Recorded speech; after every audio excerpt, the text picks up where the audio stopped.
And we are live. Hello, everybody. Thank you for joining us. Thank you to Den for always changing up that intro, but making it very amusing. Thanks to everyone for joining us. And we have so many stories to get to. Den is helping with moderation. So if you have questions, comments, anything, he's going to flag anything I need to see. In the meantime, you know how to support this channel. You can go to patreon.com/Hemant.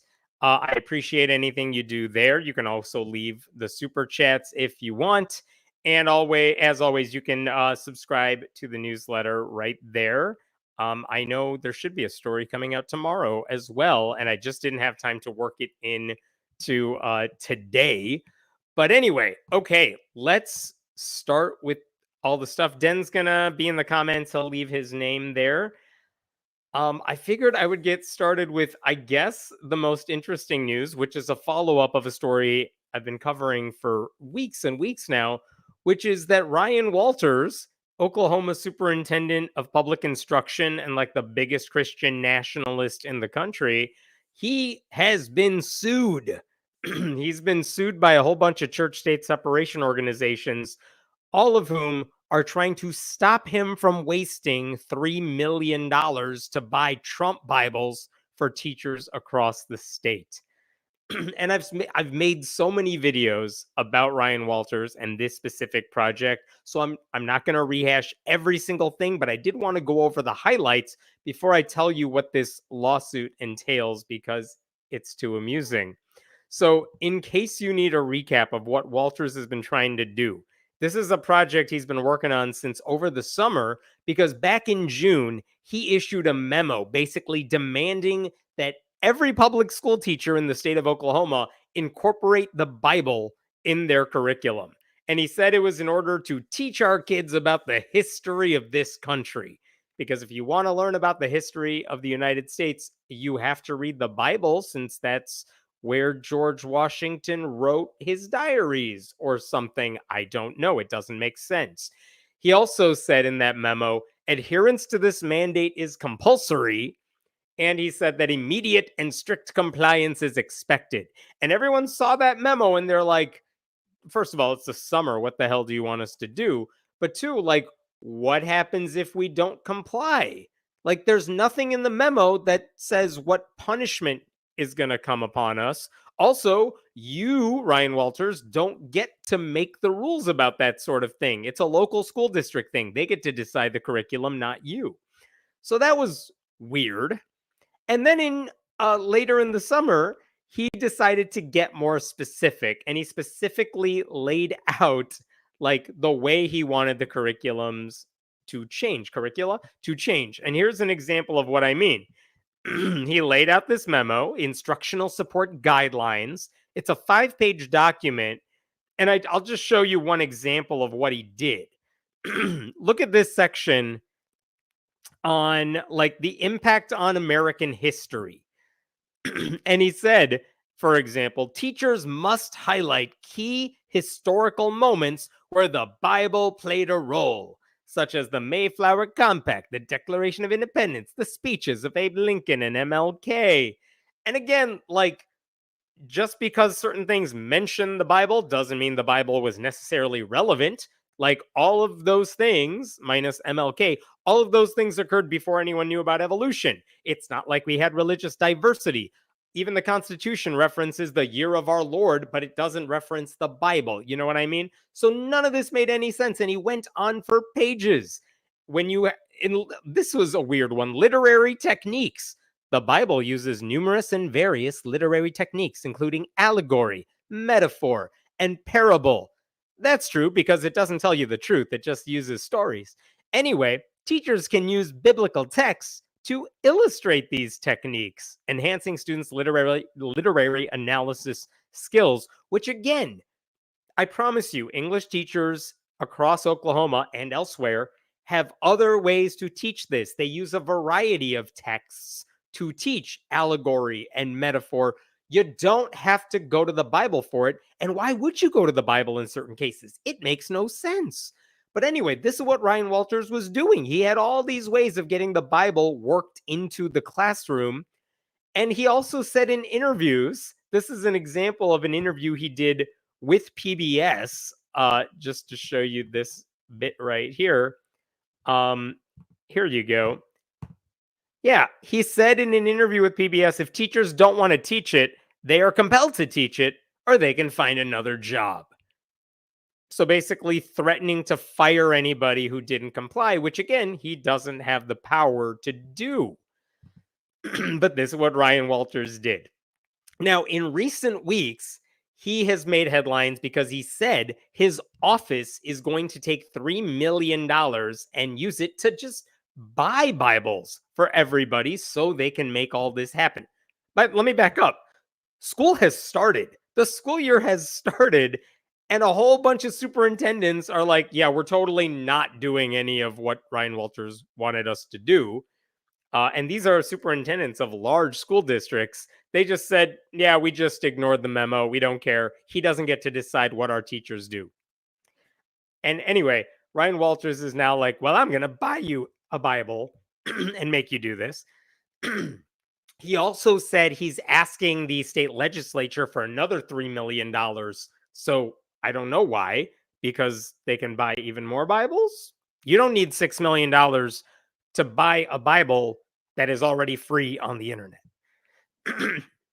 Now, what I talked about for the past couple of weeks is how stupid this decision was to purchase all the Bibles.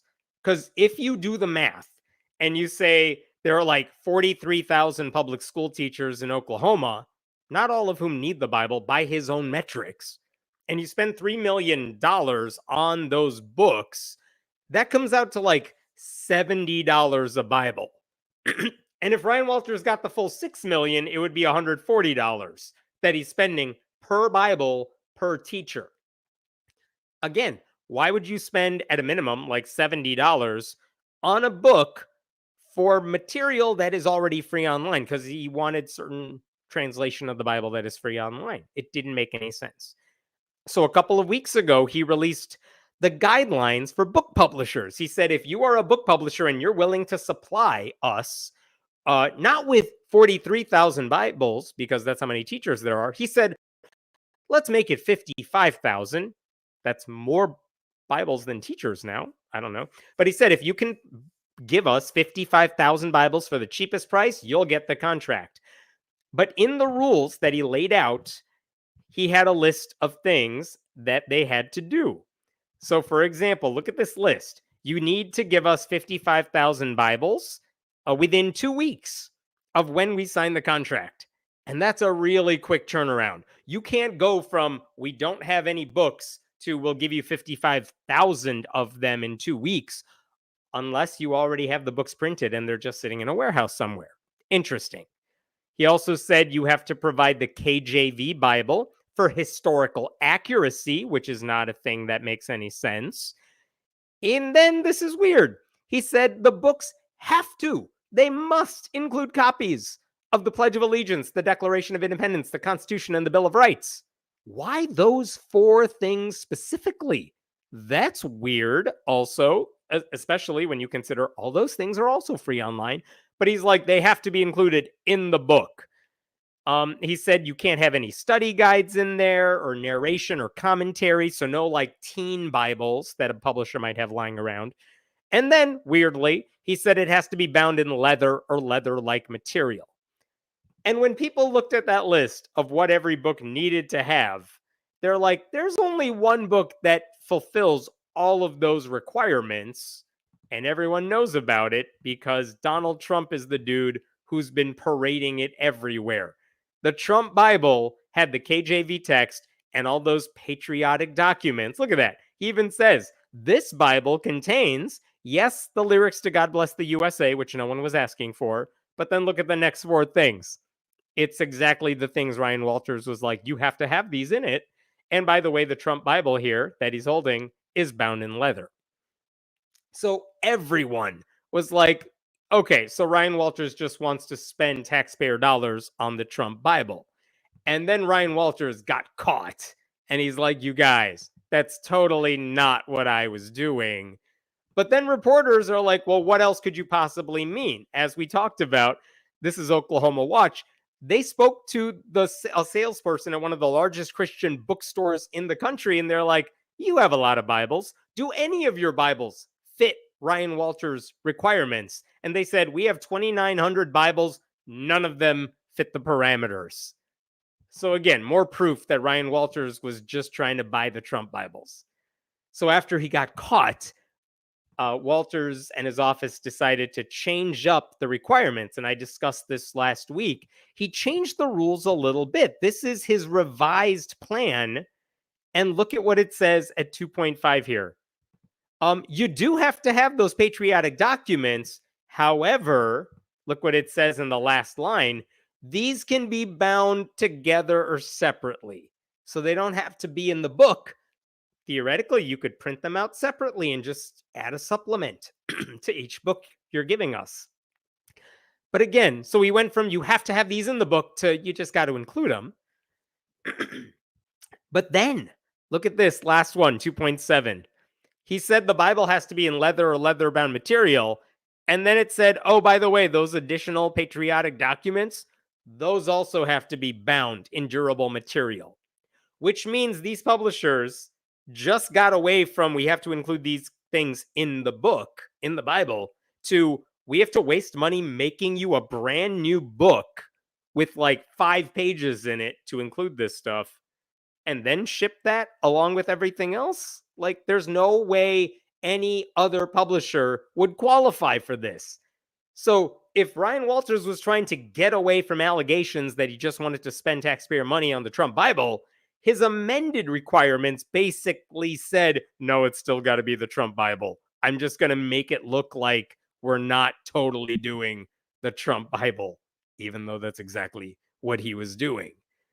So this is the shadiness he's been up to for the past several weeks. Now, as I'm making this live stream, it is Friday, October 18th. The deadline Ryan Walters put for publishers is Monday, October 21st. Now, who has applied for this? We don't know yet.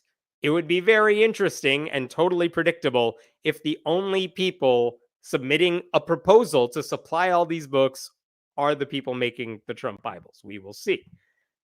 I also found this interesting that when Ryan Walters' office was confronted about all this is what his spokesperson told the Associated Press. Unfortunately, there have been false reports that have been repeated by numerous supposedly credible news organizations that the state's request for proposal was catered to one specific organization. Yeah, the Trump people. And look at what his spokesperson said, Krista Helfrey. What did she say? The changes, like, don't include the Constitution in the Bible. Those changes were made to the request to try to save taxpayer money. Our office worked with the State Department of Education to amend the solicitation to provide the listed resources at a much better value to Oklahomans.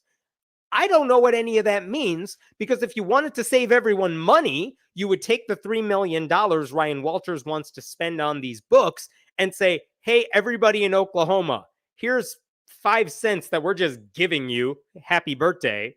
And by the way, you can still access all the stuff you needed for free on the internet. That's how you save everybody money. I don't know what they were trying to do, but that's a stupid excuse for whatever it is they were trying to do. Okay. So that brings us to what's happening now, because Ryan Walters has been going through it, and everyone knows he's trying to spend $3 million on these Trump Bibles. And by the way, Trump gets a cut of every Bible that is sold of the Trump Bibles.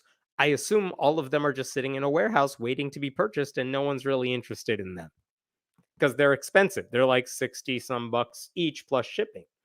So what happened this week is that a coalition of church-state separation groups filed their lawsuit. This is from Americans United for Separation of Church and State.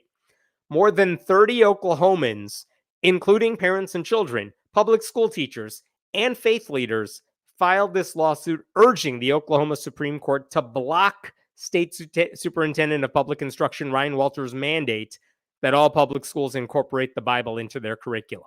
They're going after the mandate that they have to teach it, which would effectively put a stop to purchasing these Bibles. There's a couple things I want to show you in this lawsuit that I really enjoyed. It's a 50-page lawsuit. so I'm not going to read all of it. But look at this. This is number 5 early on in the lawsuit. The mandate, the Bible mandate, interferes with the parents' ability to direct the religious and moral upbringing of their children. Yeah, parents should have the right to tell their kids what to worship, how to worship, all that stuff. That's a parent thing. You know who says that? Republicans, usually. And they're saying, don't get in our way by letting Ryan Walters force his religion on our families. Then they say the children themselves face coercive instruction on religion in their public schools that is contrary to their own beliefs. Yeah, what if you're Jewish or Muslim or atheist, and here you have your public school teacher telling you, we have to read from the Bible. There's no other way to learn the stuff that we've totally been fine teaching you about without the Bible for the past however many years. The teachers must present to their students religious doctrines to which the teachers and many students do not subscribe or face losing their teaching licenses. Yeah.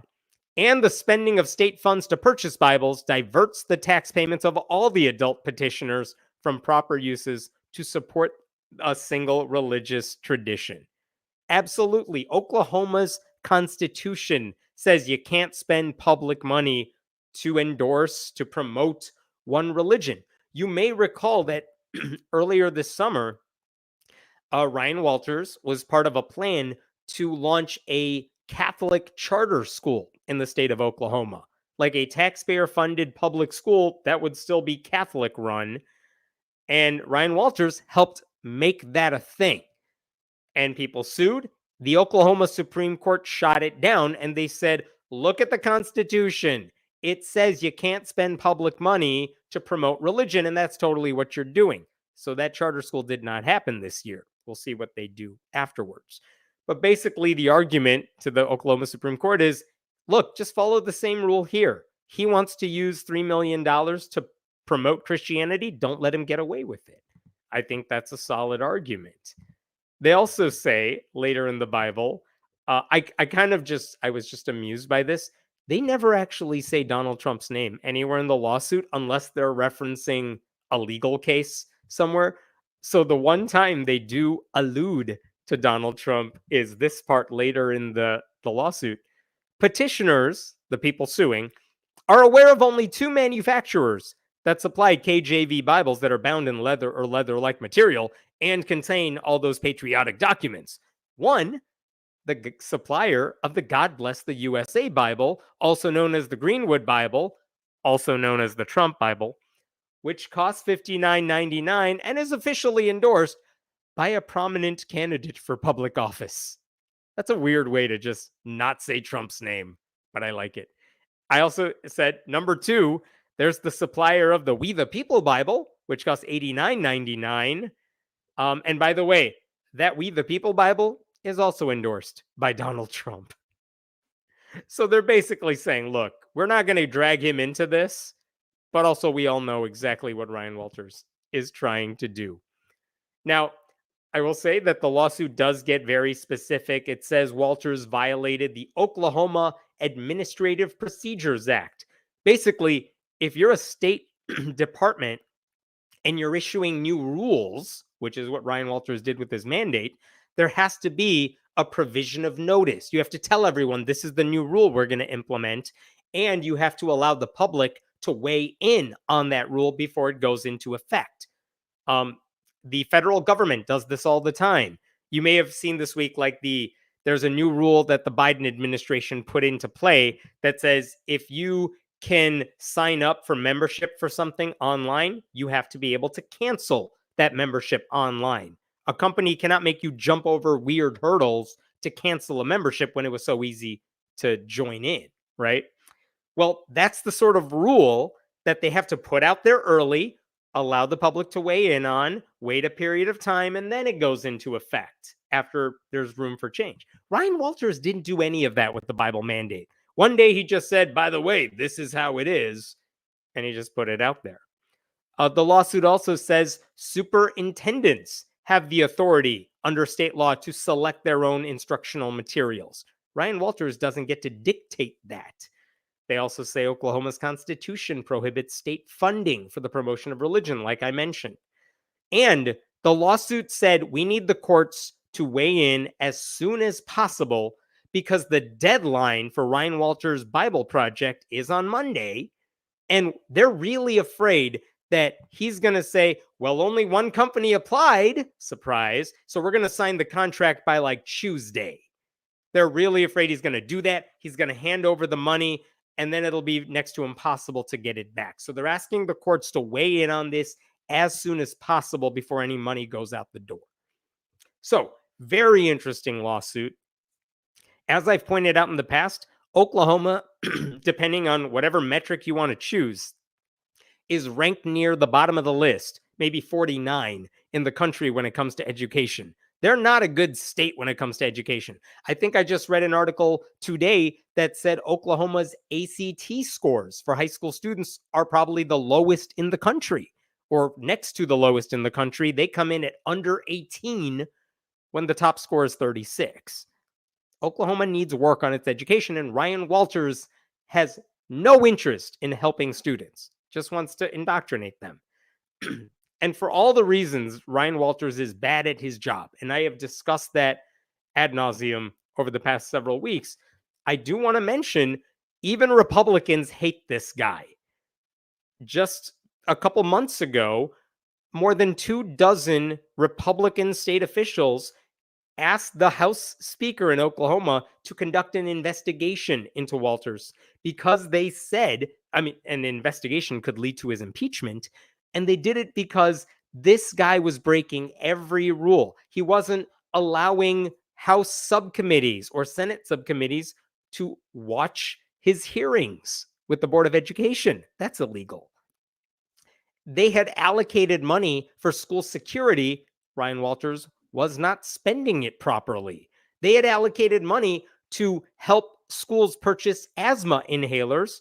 Ryan Walters was just sitting on that cash, even though kids' lives were at risk. And by the way, his office travel budget, he doesn't document properly all the places he's going to travel. He's basically using his budget, it seems, like a slush fund, and they wanted more oversight of that. So even Republicans don't like this guy, but not enough of them to actually get the investigation to happen. So this lawsuit may be the best way we have seen so far to stop Ryan Walters from shoving Christianity in everybody's face. Will it work? I don't know, but nothing else has worked. And the governor of Oklahoma is too chicken shit to do anything about it. And the voters of Oklahoma, the majority Republican voters, are not going to do enough about this. So it's going to take the courts to get in the way because nothing else is working. So I hope it works. We will see. I'm sure there'll be another update very soon. But I did appreciate that there was a lawsuit trying to stop Ryan Walters before he wastes everyone's money, taxpayer money, on Donald Trump Bibles. Okay, let's pause there for a second and take questions. Money laundering. I mean, that's the thing. Ryan Walters, as I've said, I think he wants to make a donation to the Trump campaign using taxpayer dollars, knowing that if you purchase Bibles, his Bible, he's going to get a cut of the cash. That's the only reason you do something like this. And it seems pretty obvious that's what he's trying to do, even though it's not, relatively speaking, a ton of money that would go into Trump's pocket. But my theory is that Ryan Walters just wants to get on Trump's good side so that if he wins the election, Ryan Walters could become the next Betsy DeVos and become the next Secretary of Education. So it's scary that he's just able to use taxpayer dollars to ingratiate himself with Trump. These stunts waste so much taxpayer money that could be better spent on the kids. Now, see, that's the sort of attitude that will prevent you from ever being the superintendent of public instruction in Oklahoma. How dare you think of the kids first? That's too woke or something, I've heard. Yeah, Oklahoma teachers are some of the worst paid in the US, yet this is what they're wasting money on. Yeah, the idea of putting Bibles in the classroom, this is not something teachers want. I promise you, if teachers made a list in Oklahoma of things they need for their classrooms, the Bible isn't on there anywhere. Wasn't Bible salesman another one to say another way to say con man back in the day? No, no, no, you're thinking of preacher. Sorry, had to correct you. Did you say there are religious groups involved in the lawsuit? Yes, there are. There are religious plaintiffs, like the parents involved in the lawsuit are religious. There are religious people involved. There are priests involved in the lawsuit. There are, like I said, over 32 people, plaintiffs, represented in the case. And I mean, let me just show you this really quick. This is the first page of the lawsuit, and they're all going against Ryan Walters and his office. But you could see there's a lot of people involved in the very first name on the list, Reverend Dr. Lori Walk. But you could see on here, there are not just a lot of parents, but you see REV, you see Reverend all over this list of plaintiffs. And they are basically saying this guy does not represent me or my religion or whatever I'm trying to do with my religion. And they're opposed to this as well. And thank goodness for that. All right, I'm going to take a quick.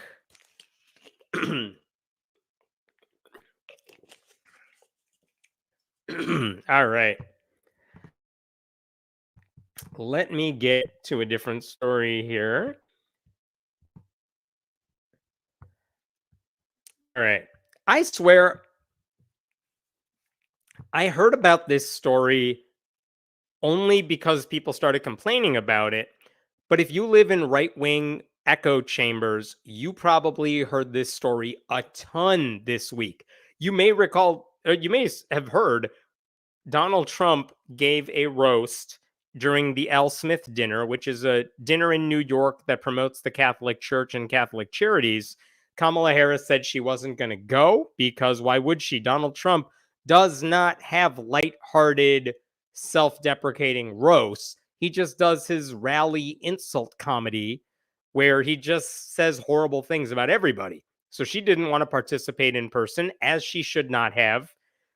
She sent in a video instead. And then Trump did exactly what everyone thought he would do, which is say really horrible things in front of these Catholic leaders who politely laughed and normalized him. It was horrible.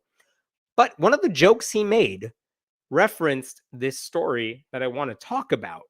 Because let me first try to explain to you that there is a meme that is going around, and this is the old guy tries to explain a meme to the internet. I apologize. I know how cringeworthy this is.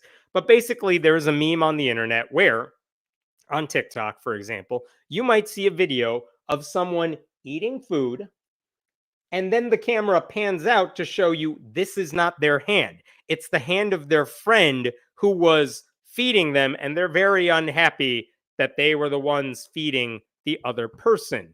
And I will even show you what a couple of these look like here. Let me share this with you. Let's see if you could see this here. This is the article I was doing. Yeah, here's an example of it.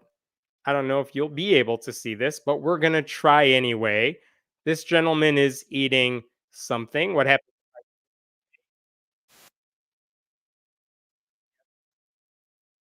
Unhappy friend. Okay, it's quick. I don't want to get demonetized because of the music. But people have been doing this. There's another woman. She eats like a little salad. Camera pans out, and you see her friend very unhappily feeding her. Stephen Colbert did this earlier this summer. He was promoting the show The Bear. Anyway, that's what the meme is. Is it funny? I don't know. I'm an old person. None of this makes any sense to me, but that is how memes work. So this last week, Gretchen Whitmer was out on the campaign trail trying to promote Kamala Harris, governor of Michigan, Gretchen Whitmer, and she was on a podcast hosted by a woman named Liz Plank. So they did their interview, and I guess after the interview, the show is called Chip Chat. And after the show, the podcaster was like, "Hey, it would be funny if we did this meme. Why don't you feed me a chip and we'll kind of do this thing?" I'm going to show you the video. This is the video they made. It's 8 seconds long. Here you go.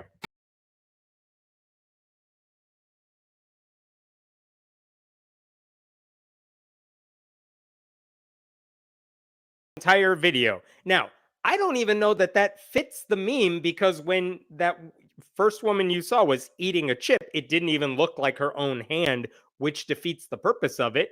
But again, people trying to do a meme and not doing it well, that's not exactly news. But it did pan out to show you a very like unhappy Gretchen Whitmer who's like, how did I get dragged into this? Is it amusing? If you find memes amusing, maybe.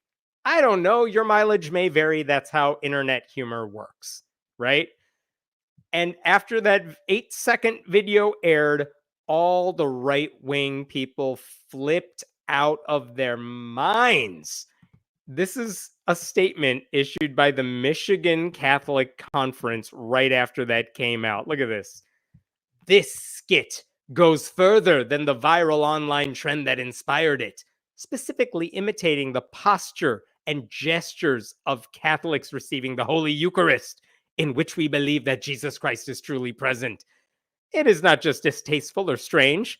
It is an all too familiar example of an elected official mocking religious persons and their practices. What?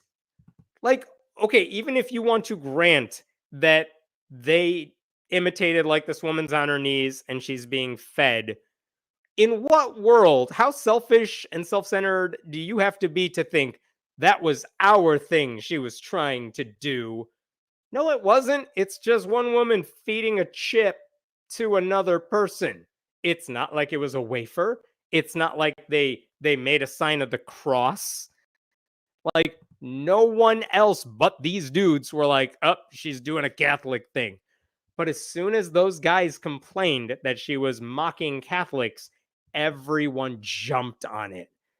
And that's weird to me because, look, Gretchen Whitmer has no history or reason to go after Catholics. She's in Michigan. She's the governor of Michigan, a state that has a bunch of Catholics. I promise you, if she wanted to go after them, even she wouldn't try to do that because it would be stupid. So she wasn't doing it. If she wanted to offend the church, they would do something the Catholic Church absolutely hates, like promoting women's reproductive health care, right? Like, she wouldn't waste her time with a chip. That's dumb. Stephen Colbert, like I showed you, Stephen Colbert did the exact same stunt or meme, and he's like the most famous Catholic celebrity in the country. He was invited to meet Pope Francis. It wasn't a big deal. But as soon as conservatives had something to complain about, they all just jumped on it. This is the headline from the New York Post. Gretchen Whitmer apologizes for bizarre Dorito chip communion video that left Catholics seething. Like, I promise, even Catholics didn't care about this. Here's Fox News. Michigan Catholic bishops condemn Whitmer's Doritos video stunt as offensive. And the subhead there, the Catholic leader statement said the clip represents the bar of civility and respect toward people of faith lowering by the day.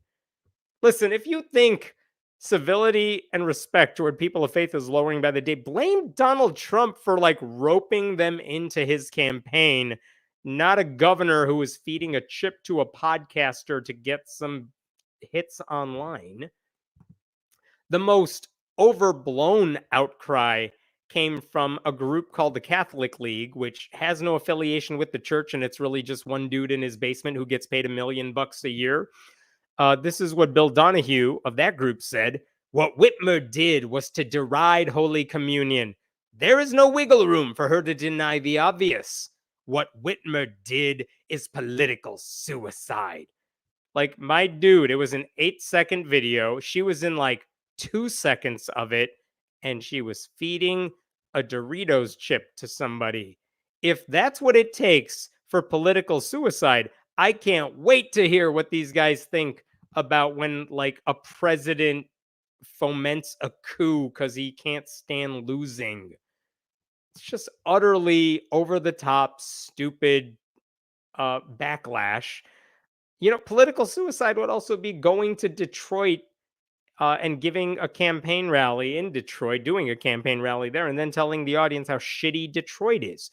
That's something Donald Trump did. But as I showed you in that New York Post headline, the Whitmer camp apologized, which I don't think they needed to do, but maybe they just wanted to make sure Nothing they're doing is distracting from the Harris ticket in Michigan. Over 25 years in public service, I would never do something to denigrate someone's faith. I've used my platform to stand up for people's rights to hold and practice their personal religious beliefs. My team has spoken to the Michigan Catholic Conference. What was supposed to be a video about the importance of the CHIPS Act to Michigan jobs, get it, chip, has been construed as something it was never intended to be, and I apologize for that. Okay, honestly, I know it's not much of an apology, but she never had anything to apologize for. But also, if you think she's just throwing the CHIPS Act in there just to try to shield herself from backlash, that's not actually true, because that video of her feeding the chip to the podcast host, here's the caption that went with it at the time. If he won't, Gretchen Whitmer will. Chips aren't just delicious. The CHIPS Act is a game changer for U.S. tech and manufacturing, boosting domestic production of semiconductors to reduce reliance on foreign suppliers. Donald Trump would put that at risk. That's the caption that went with the video that basically did the viral meme in order to promote the CHIPS Act, to say, hey, vote for Kamala Harris because she can make this keep happening and Donald Trump won't. And I want to go back to what the Catholic League was whining about. They totally know she's right. They totally know this is not a thing. But look at what Bill Donahue wrote. Whitmer's team and her allies in the media are trying to distort what she did. They are saying she was merely mimicking a popular trend on social media where people are shown feeding each other. Yeah. Some apologists even say this is being done to support the CHIPS Act, a bill that supports the semiconductor industry. This is a lie, and it is easy to disprove. Like, my dude, you were so close to getting it. You admitted it. You know exactly what they were doing, and now you're like, it's not about that at all, even though that's totally the thing you said it was when you posted it. Like, what the hell is wrong with all these people? The whole thing about conservatives is they will turn the smallest, dumbest things into culture war battles that take over the right wing ecosystem, the media ecosystem. Remember when they got mad at Bud Light? Why? Because Bud Light sent one transgender influencer a 6-pack of beer with her name printed on the bottle and basically said, hey, in exchange, can you make a quick Instagram reel where you promote Bud Light? And the Instagram person made the video and people lost their shit. And then it became like a summer-long boycott because conservatives don't have anything real to be upset about. So they make up stupid fake shit. And they find the dumbest small things. Like Donald Trump, I think this weekend said he's going to go to McDonald's. Why? Because he made up a lie that Kamala Harris never worked at McDonald's, even though she did. And the right-wing world just ran with it.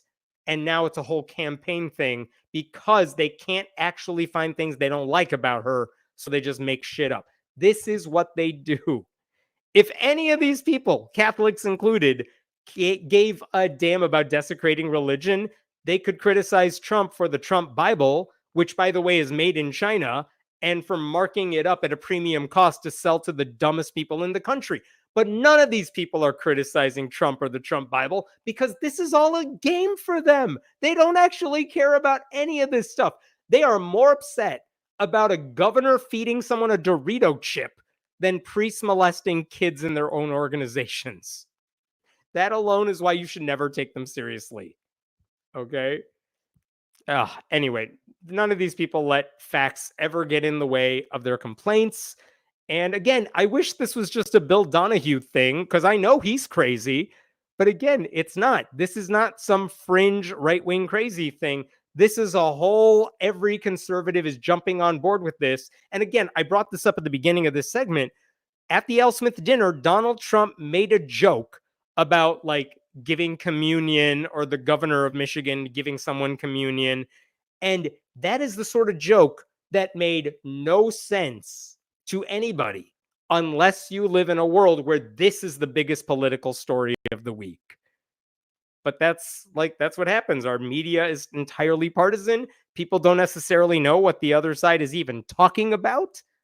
It's very frustrating. All right. What questions do we have? Oh, so Catholics think it's all about them. Okay. I want to be clear. Not all Catholics, right? Hashtag not all Catholics. It's conservative Catholics. It's the Catholics in power, Catholics who make a lot of money pretending to defend Catholicism from persecution. And none of this is any of that. You think she was persecuting Catholics by feeding someone a chip? No.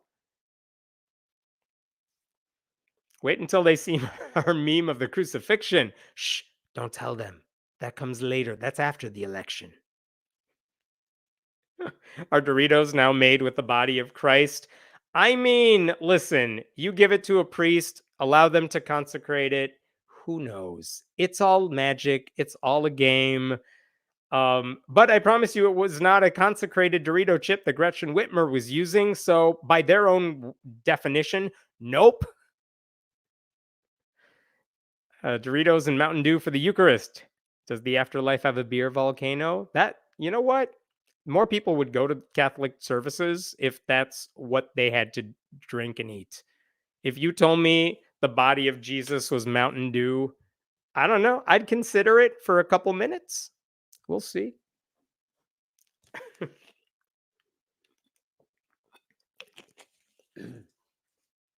All right, let me jump to the next one and close a million tabs here. Oh, Catholics are not going to like the next story either. That was the happy Catholic story. Let's get to the very sad one. Is it sad? I don't know. All right. Tell me if you saw this headline this week, because I'll admit it, I smiled a little bit. Archdiocese of Los Angeles agrees to pay $880 million to victims of clergy sexual abuse. $880 million. That has been called the largest single child sex abuse settlement with a Catholic archdiocese so far anywhere in the world. And the story is that the Los Angeles Archdiocese, which I believe is the largest in the country, they're paying out all that money to 1,353 survivors of, Catholic church abuse. This is the article right here. Someone is asking, what is an archdiocese? Imagine all the Catholic schools and churches in a certain community. They're all under an umbrella run by one organization. That organization is the archdiocese, or at least that's the bigger umbrella that oversees like smaller dioceses. It's just a big pyramid of sorts. But as you could see, while there's no amount of money that can replace what was taken from these 1,353 brave individuals who have suffered in silence for decades, there is justice and accountability. So, lots of money. What the hell is going on now that made all this happen, right? Because that's kind of fascinating. And if you do the math, and I had to, 880 million divided by the 1,353 people, that kind of boils down to about $650,000 per survivor of child sexual abuse.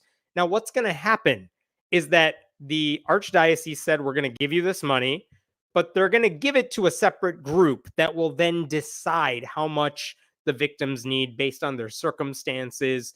Basically, that procedure doesn't involve the Catholic Church. A separate group will decide how much is to be given to each person. But what makes this even more interesting is that this is only the latest giant amount of money the Catholic Church in Los Angeles has had to give out. Because check this out. This is from 2007. This is from The Guardian. LA Archdiocese agrees $660 million payout for sex abuse victims. And look at this first thing here. Cardinal Roger Mahoney, the leader of Los Angeles' Catholics, yesterday apologized to hundreds of victims of predatory priests after the archdiocese agreed to pay $660 million to settle claims of sexual abuse. So they did this in 2007. You could see the date at the very top there. They did it in 2007. Already, what is up with that? And by the way, by 2014, that number had gone from 660 million to 740 million. Like they had to keep paying because other people were suing them. I found this in 2019. In 2019, they agreed to pay a record $8 million settlement to a teenager who was sexually abused by the athletic director at our Catholic high school, who continued to work despite prior allegations of misconduct. So that was also the Archdiocese of Los Angeles. And by the way, in the years since, they've made other individual settlements to other individuals. So what is happening separate from all of that that made them pay even more money out now? Because you would think, it's like a Shohei Ohtani contract. You're going to get one amazing, crazy contract for your life. Enjoy it. Congratulations. You're not going to get a second one. You're just going to get the one. So if the LA Archdiocese paid out $660 million at one time in 2007, where's all this other stuff coming from? Well, let's talk about that, because you know why they have to pay out all this money now? We can thank Democrats in California. Okay. And this is coming straight from the Los Angeles Archdiocese website. California State Assembly Bill 218, which was passed in 2019, lifted the statute of limitations for a second time in California, allowing civil claims during a 3-year window from 2020 to 2022 by adults who were abused as minors. Let's talk about that for a second, because this is very interesting. In 2019, the California legislature basically said there are a lot of people, with Me Too, with all these people understanding more and coming to terms with the idea that they may have been molested when they were kids, and they're only now realizing it, they may not be able to file a lawsuit because it happened such a long time ago. So this bill in 2019 said, we're going to open up a 3-year window from 2020 to 2022. And the law used to say you're only allowed to file sexual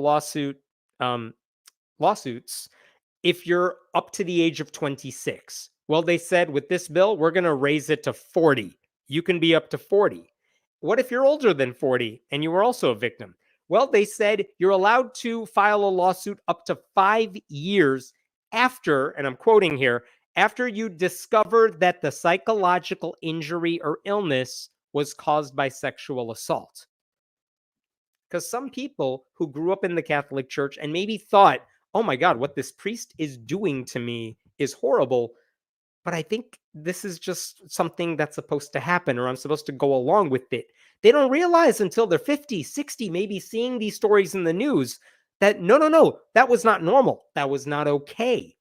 And what happens if you're 60 years old and only now are you able to admit, not just to other people, but to yourself, that you were a victim of sexual assault when you were a kid? What happens if that's the case? Well, the previous California law said, too bad, so sad. You can't do anything about it. Well, this 2019 law said, if you just came to terms with this, you can also file a lawsuit. By the way, the law also said if the abuse involved a cover-up of earlier assaults, like the Catholic Church knew somebody was abusive, but they let him stay as a priest, and then something happened to you, you could be eligible for triple the damages. So that's the bill they passed in 2019.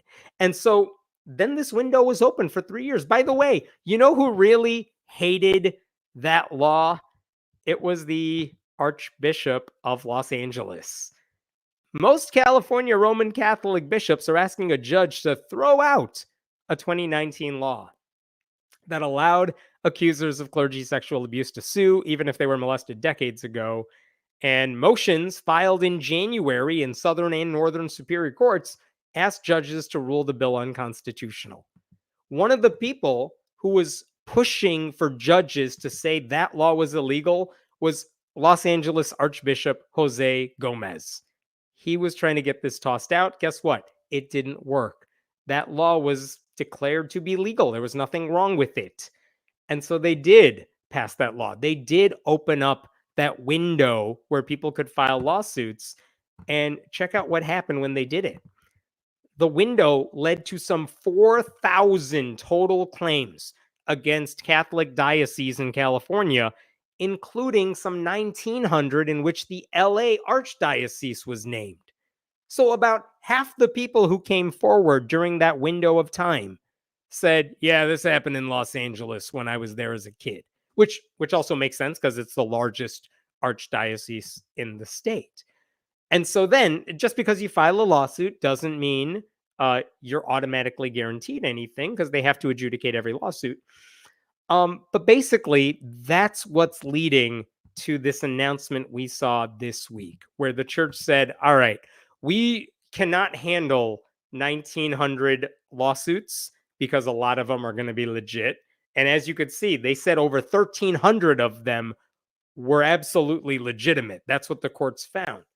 And so the question for the LA Archdiocese is, do you handle all these individually? Or do you just say, look, we're going to throw a bunch of money at all of you to make all of this go away? And you don't get to sue us afterwards. And no one else can sue us either, because we're basically saying, here's a chunk of money. Please stop suing us over all this.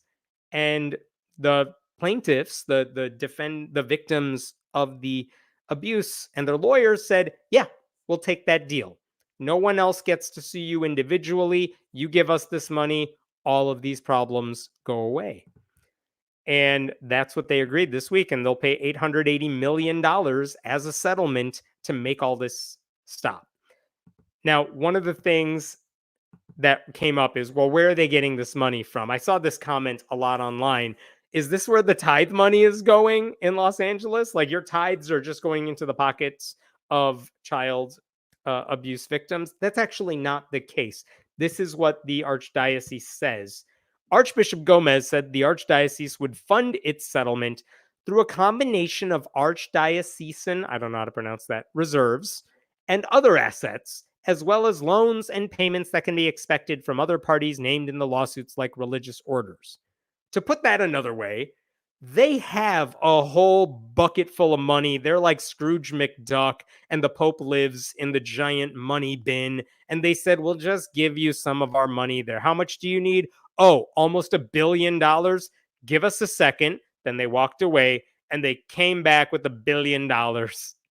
And they said, here.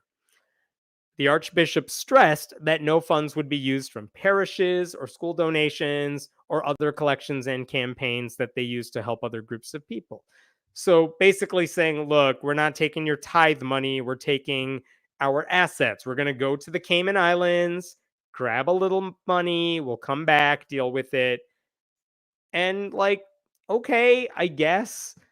I kind of wish the whole archdiocese would have to shut down, but okay. Other things they said that I found interesting is that the Archdiocese of Los Angeles is not going to shut down, but check this out.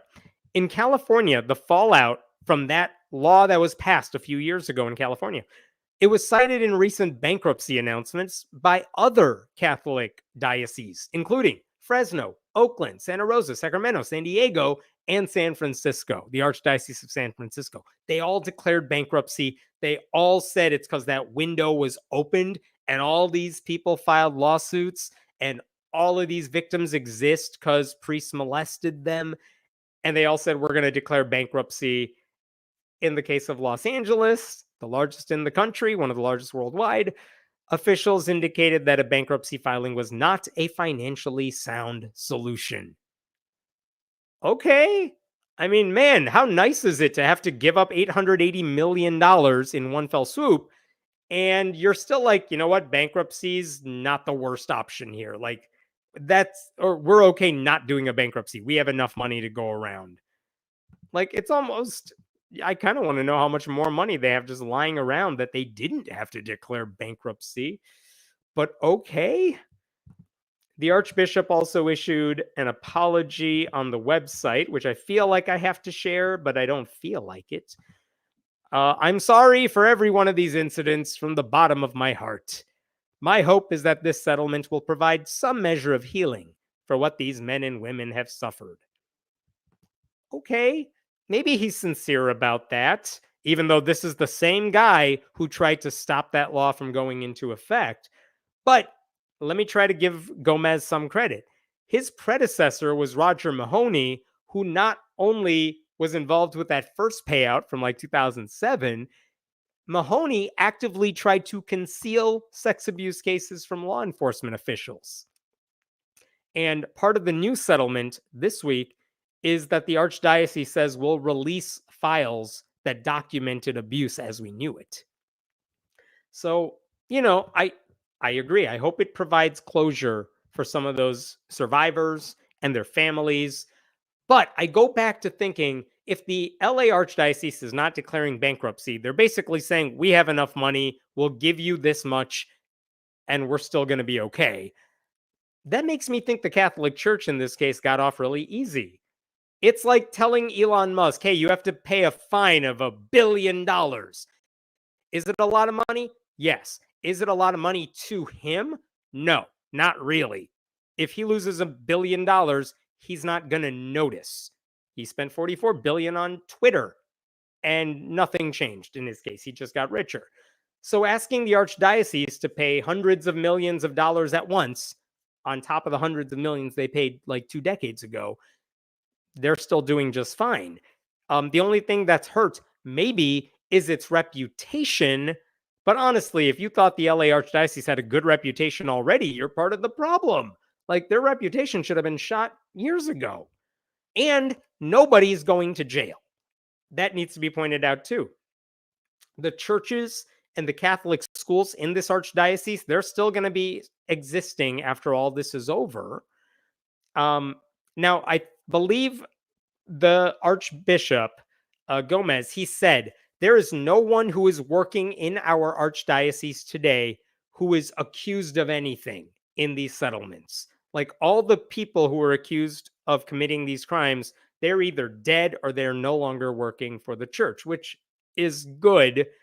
Fine. There's still plenty of problems. There are some allegations that have not been substantiated, but just so you know, I guess the settlement represents some accountability. It's more than the survivors would have seen if church leaders got their way. That's for damn sure, because they did everything in their power to stop these lawsuits from even existing, because they did not want anyone to be allowed to sue. They thought they had passed the expiration date, and so they didn't want these lawsuits happening in the first place. And now they just want to limit the damage, which is why they agreed to the settlement. So, but the only reason, and I think this is kind of the moral of the story, the only reason these survivors, these 1,300 plus people, are going to see any kind of justice is because the Catholic Church could not be trusted to do the morally right thing. But the secular government, full of Democrats, by the way, took the moral high road and gave those survivors a chance to find justice.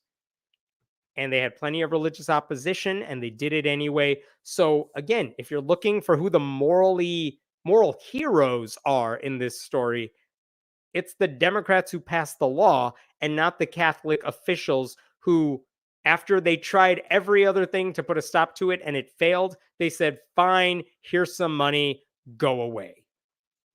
So congrats to the Democrats, I guess, for making this happen. All right, gonna pause there for a bit. What questions we got here? Oh, thank you for becoming a new YouTube member. I appreciate that so much. The rest of you can do it too. The button's down below. Literally defending predators and child molesters, and yet have the gall to blame us in the LGBTQ plus community of grooming. Seriously, makes my blood boil too. It's always projection. It is always projection with Republicans. Everything they accuse other people of doing, it's happening in their own ranks, and they just look the other way every single time. Every accusation is a confession. I cannot wrap my mind around protecting abusers. Well, Keith, that's because you're a dirty heathen, and if you just went to church, you would know better. Do churches have insurance against these sorts of lawsuits? Believe it or not, they do. I don't know what the specifics are in the case of the Los Angeles Archdiocese, but there is insurance for Catholic churches when it comes to allegations of child sex abuse. That's a real thing. I believe I've covered that in another video. I can't remember which one, But yeah, there is insurance for this sort of thing. And, one of the interesting things is if the LA Archdiocese has that insurance, well, can you just imagine what their premiums are going to be like after all of this? All right. Like and subscribe, please. I appreciate it. All right. Let me get this one ready because I got to show you the funniest video I saw this week.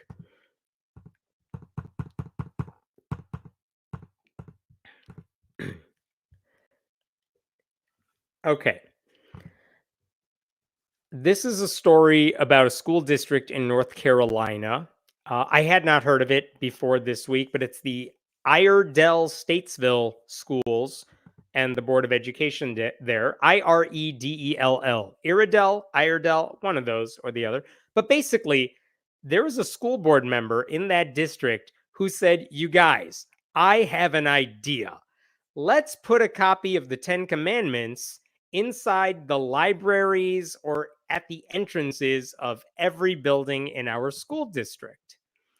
And he even recently had a design made of the poster he wanted to put up everywhere. Okay. Let me show you this poster because this is worth taking a look at. You could see you have the Ten Commandments on the left side of your screen. In the middle, you have the Constitution, and on the right, you have the Bill of Rights. Okay, so basically, he's saying, I want to put up the Ten Commandments, but he knows you can't just put up the Ten Commandments by themselves because courts have routinely said that's clearly a promotion of religion. What the Supreme Court has also said is that the Ten Commandments might be legal if they are in the context of like patriotic documents or, the history of law.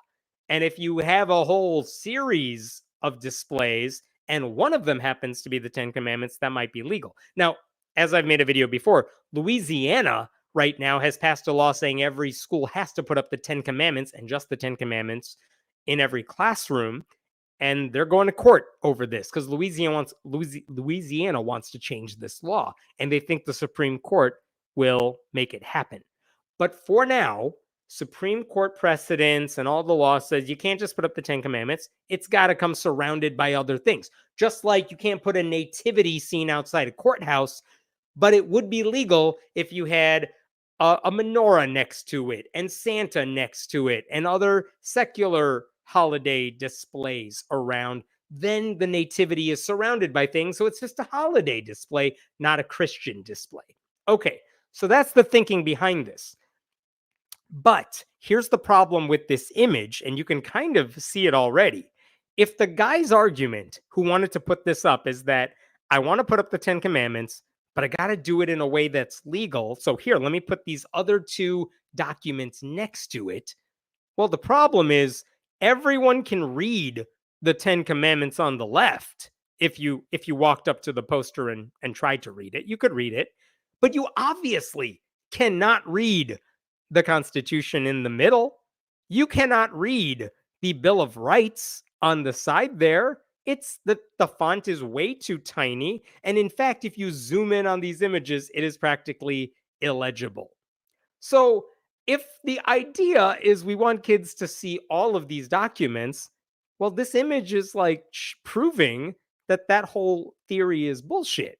You don't actually want them to read those other documents because this poster doesn't let you read those other two documents. But this is what Brian Sloan, he's the board member, he's the one who wanted this image everywhere. All right. And so, as they said during all of this, the other board members saw this image and they're like, dude, we have questions about this. And it has to do with the legibility of these documents. I'm going to play you a clip from the board meeting they had recently. It just made me laugh because watch how Brian Sloan tries to defend this poster and then offers to make changes, and then we'll talk about it right afterwards. But let me just play it for you first. What I was wanting to do is I've already talked to the design company about making the Constitution a lot easier to read and finding the correct photograph that they could put in to make it more legible is tough. So what I was planning on doing is making the Ten Commandments less legible so they would be the same. I don't think I'll ever make anybody happy, and I've got a lot of time and money invested in this. I would like to just make sure we're clear on what exactly we're voting on, and if it's going to be where we have these other two documents more clearly stated, or that document more blurred and where it's more of an artistic expression instead of, you know, it being readable. So I just want to make sure that I'm clear on what I'm voting on. Yes, ma'am, I'll be willing to make those changes. Which one? Making it more legible or making it more illegible? Cannot make it more legible, so we're going to have to make the commandments less legible. Okay, so we're moving to where the Ten Commandments won't be as probably the equal amount of legibility as in, for example, the Bill of Rights? Or less. Okay. So we're kind of moving to it being a more artistic expression, you could say? No, ma'am, I won't hide behind artwork.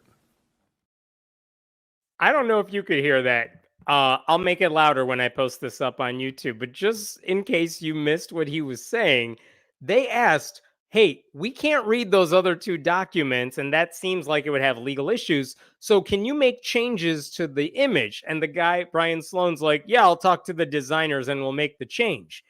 To which another board member says, what are you going to do? Are you going to make those other two documents more legible or the Ten Commandments less legible?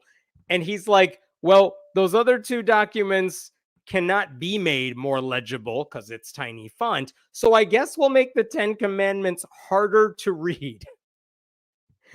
And then they're like, wait, so we're moving to where the Ten Commandments will be the same amount of legibility as the other documents? And he's like, or less. And they said, so we're just going to make it all kind of artistic. You're not supposed to read these. They're just symbolic. And then in defense, this guy's like, no, ma'am, I won't hide behind artwork. So if I have that right, at the end of the day, Brian Sloan is like, I want the Ten Commandments in schools, but I know it's not legal, so I'm going to put these two other documents next to it. But that doesn't work because you can't read the other two documents. So how about I just make everything impossible to read? Which brings us back to the question, then why do you want the Ten Commandments display in the schools if no one can read what it says? None of this makes any sense. It's just a dumb idea. But again, this guy is an idiot and he hasn't thought this through. And the first time anyone seems to have brought this up to him is at this meeting. Though I will say, if all these Christians who want to get the Ten Commandments in public schools just said, look, we don't actually want anyone to read it. We were just going to like scribble the words down and you can't read anything. We would be having a very different conversation about whether these should be allowed in public schools. So the Ten Commandments is definitely supposed to be legible, but maybe it could be a little blurred. So you have to squint to read it. But if you squint just right, you would be able to read it, which would make it illegal because you're not supposed to read any of these documents. I don't know. I don't know how this works. So another board member whose name is Doug Knight, he pointed out there were other legal problems with this design. And this is from a local newspaper, but I thought this was actually smart of this other board member to point out. Another board member said, I don't want to pay our attorney for them to take something all the way to the Supreme Court. That's a lot of legal fees. We've already talked about a budget and the tightness of our budget. And he said it would cost the district thousands of dollars to defend a lawsuit in court. I don't want to lose that money that we could use for our nurses, our counselors, for our teachers and teachers' aides that really make a big difference. To me, our job isn't to make news or get on national media. It's to do what is best for kids. And I don't know, can I give that guy like a standing ovation from where I'm sitting? Yes. By the way, he's wrong. It's not going to cost you thousands of dollars. If this went to court, it would cost you tens of thousands or hundreds of thousands of dollars, depending on how much you wanted to fight this. So it was always a dumb idea.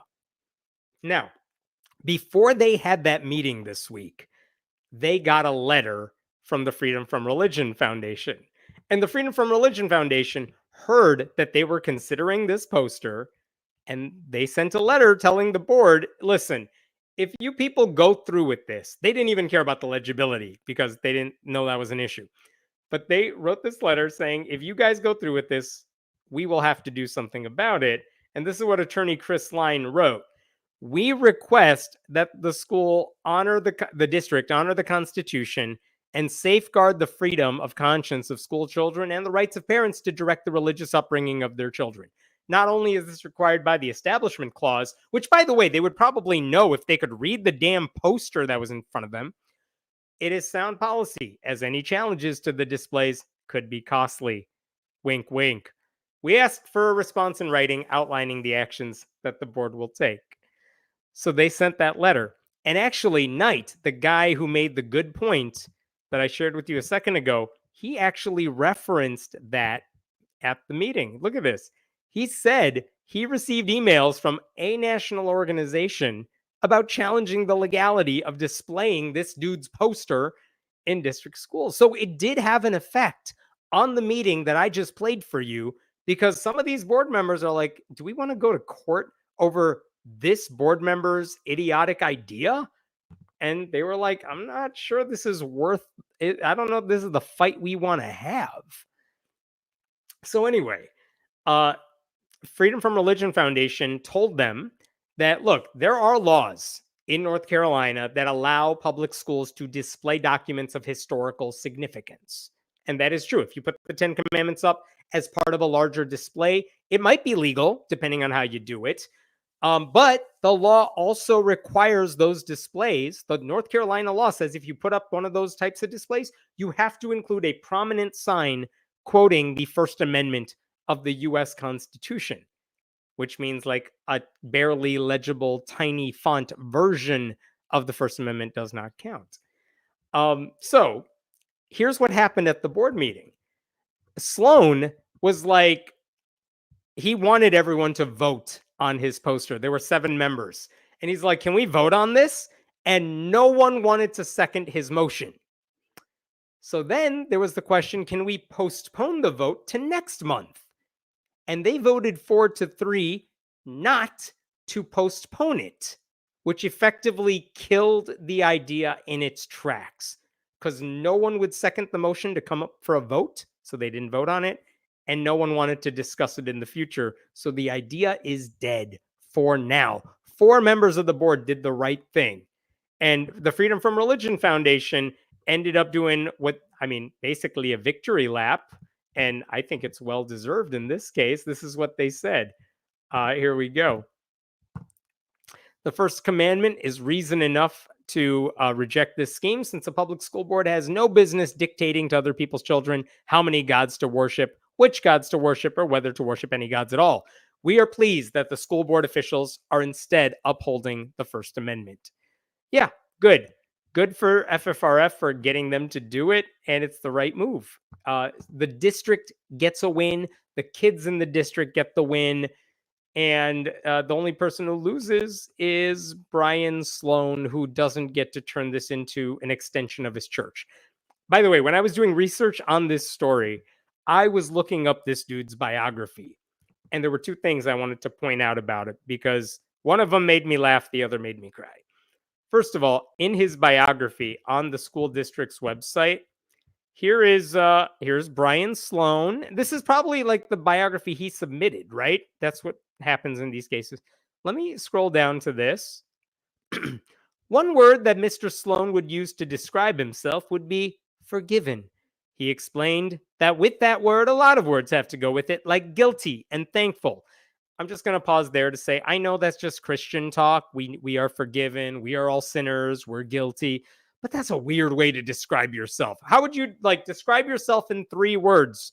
Guilty, forgiven, horrible human being. Bad idea. But also look at this next sentence. Mr. Sloan said that he doesn't read often, but when he does find the time to read, the only book he reads is the Bible. Actually, it says in the Bible, but is the Bible. And then it says he enjoys watching Duck Dynasty, which, oh my God, okay. What school board member, what person says, I want to be on the school board? What do I like to read for fun? Oh, I don't read for fun. I don't read. And if I do read, there's only one book I read, and it's like the worst written book ever. Like, why would you want to be a school board member if you're not even a fan of reading? How are you in charge of all of these kids and their education? Like, it's so embarrassing. Everyone who says, I only read the Bible or something, you should be ashamed of yourself. My God. So that's the one that made me laugh, that this guy's on the school board but doesn't read. But then I was like, how did this guy even get elected? And then I looked up, like, who did he run against? I mean, is he just in a red community where, you can win these seats? Guess who he ran against in 2022? Nobody. This guy ran unopposed for his seat in the school board. And that is embarrassing and sad too. Now, he did have to run against someone in the primary. I don't even know what the vote results were there, but Brian Sloan came out on top, I guess, and no one ran against this guy in the general election. That's disappointing. And I've said this before, but it's voting is important. I hope you vote. I hope you vote for Kamala Harris. It's too important because the alternative is very bad. But in addition to voting, I wish more people who care about these issues would consider running, not for Congress or anything that high, but for like local school board, city council, all these races that actually have a bigger impact on your life than something that might happen in DC. Like the school board has a bigger impact on your kids' lives. Your city council has a bigger impact on your life. And those people should be closer to you. You should know their names. You should be one of them. And this guy ran for school board and no one even challenged him in that election. And now he's trying to pull shit like this. And just because he didn't get away with it doesn't mean it's not a big deal, because he only got away with it by like a 4-3 vote, or he was only stopped by a 4-3 vote. So, I don't know what's going to happen the next time he runs, but this guy is trying to drag the district into a potentially costly and failing legal battle in order to satisfy his own faith-based ego. And thankfully, the rest of the school board, 4 members of it, said, yeah, we're not playing along with this charade, but it could very easily go the other way. So think about that. All right, I'm going to stop there for this story. What other questions we got? Oh, thank you for that donation, Lady Merlin. The statute of limitations should be abolished. I'll push back on that for just a second. I understand, especially with the Catholic Church, like why statutes of limitations are frustrating. But, and this is the Catholic Church's argument in those cases, if something happened 50 years ago, you say a priest abused you 50 years ago when you were a child. Let's say you're 60 years old, the priest is dead. It's your memory, which after 50 years is going to be hazy, about a lot of perhaps very important details. There may be very little documentation of anything, even for the Catholic Church. Like, do you have documentation from 50 years ago about who was working there, what accusations were up against them? You would think they should have that stuff, but, it fades away in time. And the priest is no longer around because they would be very old now or dead. And that is the case in a lot of these stories. So what you end up having are allegations against the Catholic Church that the Catholic Church says we cannot defend ourselves against this, not because it happened, but because there's no documentation we can use to say it didn't happen. The people who might have been around and who could offer testimony, they're no longer there. So that's kind of the idea behind why those statutes of limitations exist. If something bad happened to you, you should act on it now, not wait for 20 years until you do it. Now, the reason California passed that law, though, is we kind of know that in some cases, especially of child abuse and things like that, it's not like when you're 21, you realize the seriousness of what happened to you. Sometimes it takes until you're 40 or 50. Maybe you repressed it for a while. Maybe you didn't talk about it for a long time with anybody. And until you started seeing stories of other people talking about this stuff, you didn't realize what really happened to you. And now all the memories come flooding back. So that's why they passed those laws extending the statute of limitations or eliminating it for a short period of time. And I think that's the right move. But that's why I don't think you should just abolish them out of nowhere. Sometimes they do make sense. And that's the Catholic Church's argument, but I'm really happy to see they lost it in this case. Patriotic documents, except that by itself is conceding that America is fundamentally a Christian-inspired or founded nation. That's a problematic idea. I mean, yeah, like when you have those documents, you're only including them to suggest that the Ten Commandments is one of those patriotic documents. And I think what the point you're trying to make is that it shouldn't even be on the list. And I agree, it shouldn't be, because the Ten Commandments is not the basis of our laws. Almost all of those 10 commandments are not laws. Like, thou shalt not kill. That's like about it. All the rest of them are either suggestions or they're fully ignorable because like the first four are purely religious. So I agree with you. When you include it in that mix, you're elevating it to a place it doesn't deserve. I agree. I don't know what else to say about it. There's no but there. I suppose 3 illegible documents is fine when students are illiterate. Hey, if Brian Sloan has his way, they're not reading any other books. So, yeah, why would it matter if they're all illegible? The people charging this man to design the poster are totally ripping him off. You know what? I looked for who designed that poster, who Brian Sloan connected with to design it. Because you would think if this guy wants a 10 Commandments poster in schools, there would already be a template he could be using. And I think that's like an original drawing. I'm not sure where it came from, but it is funny that he didn't consider the fact that you can't even read those other ones. He's the My Pillow guy's twin. Oh dear God, we do not need 2 of that dude. You mean someone on a school board didn't want to spend hundreds of thousands of dollars defending the religious infringement on our public schools? I know, 4 of them. And again, they didn't even say, let's vote on it and shoot it down. They said, yeah, we're not even going to delay this to next month. So they didn't technically vote it down on the merits. They just voted it down on like a technicality, but it had the same effect. But still, good for them. That's the right move. Also, consider running for local office. All of you, think about it, because I promise you, there are MAGA people way dumber than you who are like, yeah, that's what I'm going to do. And meanwhile, all the smart people I know are like, I don't know if I'm the best person to run for school board. You know, I only have 1 PhD. Like, all the smart people I know second guess themselves about how talented they really are. And the people who are like, I just want Jesus to run the school district, they're all fully confident of their abilities. Every time. Did anyone attend the Humanists for Harris event? Asks Den. I did. It was really awesome. I was the MC. It happened earlier this week. And I don't know how many people were watching, but I mean, listening to Representative Jamie Raskin and Jared Huffman and the other speakers, it's a reminder that our constituency as non-religious people who, for the most part, like 80% of us are Democrats. Democrats should be catering to us. They should be making the argument for why church-state separation matters, because my worry is that in our broader secular community, I'm not worried a bunch of us are going to turn to Donald Trump. I am worried a bunch of people are not going to vote at all, or they're going to waste their vote on a third party or something like that. I wish Democrats would do a better job. I've said this for so many years.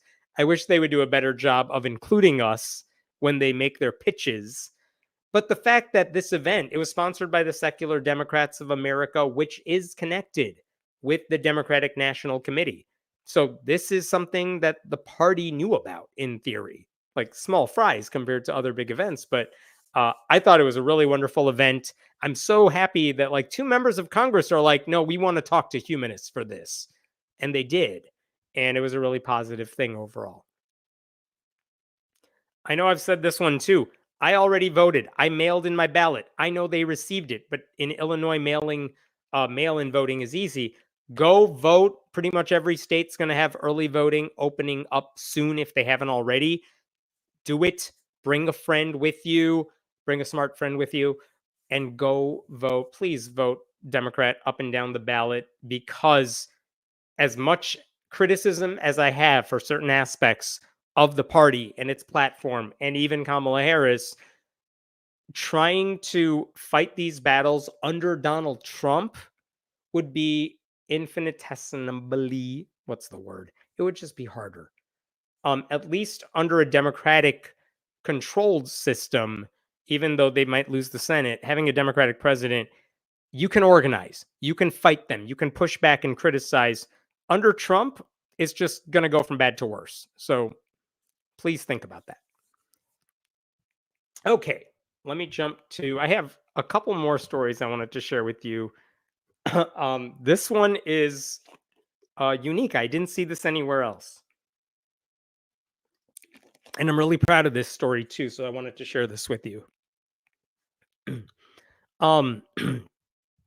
Okay, so I've said this many times before, but I keep track of who's running for federal and state office who's openly non-religious. And one of the people that I've followed for a couple of years now, she happens to be an acquaintance of mine. I've known her for a while, and for reasons you'll find out later, is this woman. Her name is Sarah Henry, and she's running for the state house in Florida, District 38. And she's running for House. She's running to defeat a Republican, an incumbent Republican in the state legislature. And Florida is one of those states where, you know, Governor Ron DeSantis has a Republican supermajority. They can pass whatever horrible legislation they want, and they have. If Democrats can turn like 5 seats, I think, in the state legislature, they can at least provide a roadblock to make sure Republicans can't do whatever they want. So that's the importance of flipping some seats in Florida, even if they're not going to take over the state anytime soon. And so Sarah is fighting that fight. A couple of years ago, she also did it. She's young. She decided to run a couple of years ago against the same incumbent. His name is David Smith. And even though it was her first time running for any elected office, check out what happened 2 years ago. 2022, Sarah's first campaign, she lost, but look at how close that was. She lost by like 4 percentage points, a few thousand votes. That's frustrating. She came close, but I mean, it's not like 1 vote difference, but it's close. So she decided, you know what? I'm going to do it again. In 2024, I'm going to run against this guy again. I now have the benefit of having done this once already. And anytime you do anything for the second time, you can correct any mistakes. You know where you need to push harder. And so she decided to run again this time around. And she has the added benefit of running against a Republican under Ron DeSantis, which means there's plenty of stuff people are not going to like about the other guy. Okay. So that's Sarah Henry for you. I really appreciate that she's running, because she's doing what I just told you all to do a little bit ago, which is run for local office. So, and also, I've known Sarah for a long time. She was politically conscious as a young woman, as a teenager. She knew she wanted to create a better world. And so when she graduated from college, she decided to work in the nonprofit sector. And I really got to know her because she was working as a communications staffer for the American Humanist Association.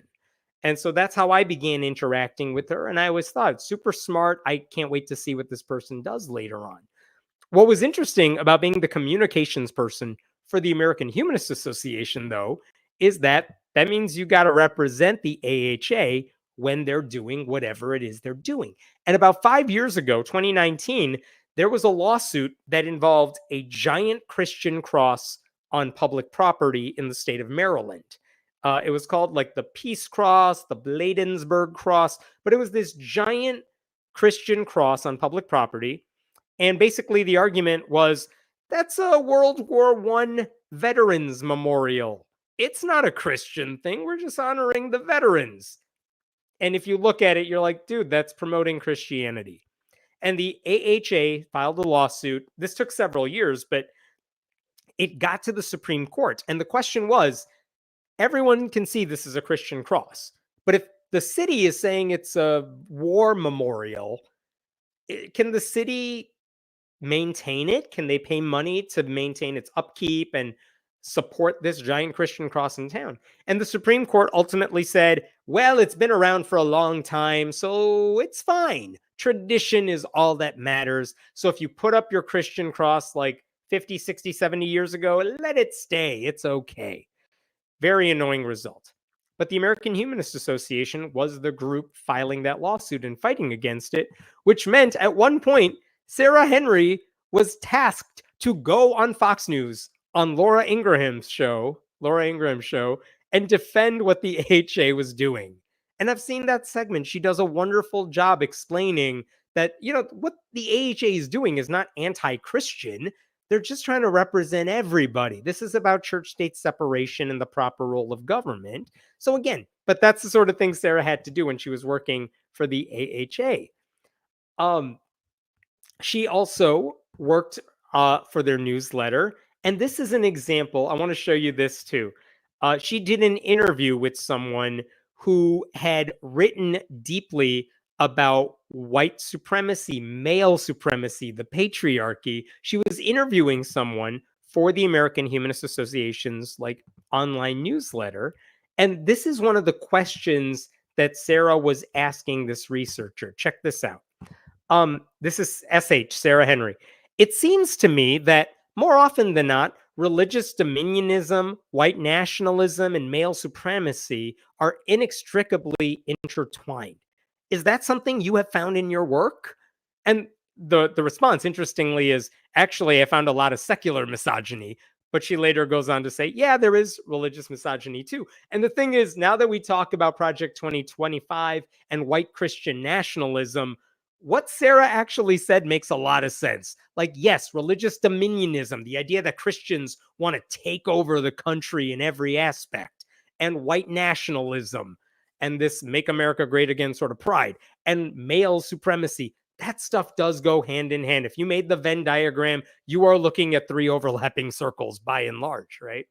But that's what Sarah did. She was doing an interview for the newsletter. So that wasn't a big deal. No one really cared at the time. I'm going to show you one other thing she wrote also, which is she wrote an article in 2018. Let me pull this up here, where she was writing just about a trend that had popped up in 2018, where there was a story about like witches and the rise of paganism and Wicca and all that stuff. And Sarah was just writing an article for their newsletter about, wow, this is becoming really popular. And look at what she writes here. Young people, and especially young women, have begun to turn to paganism and witchcraft. And according to their own words, an attempt to find identity, forge solidarity, and sometimes to take political action. Notice how she writes that, because she's not saying that's a good thing or a bad thing. She's just saying this is what they are saying. This is why they are turning to this.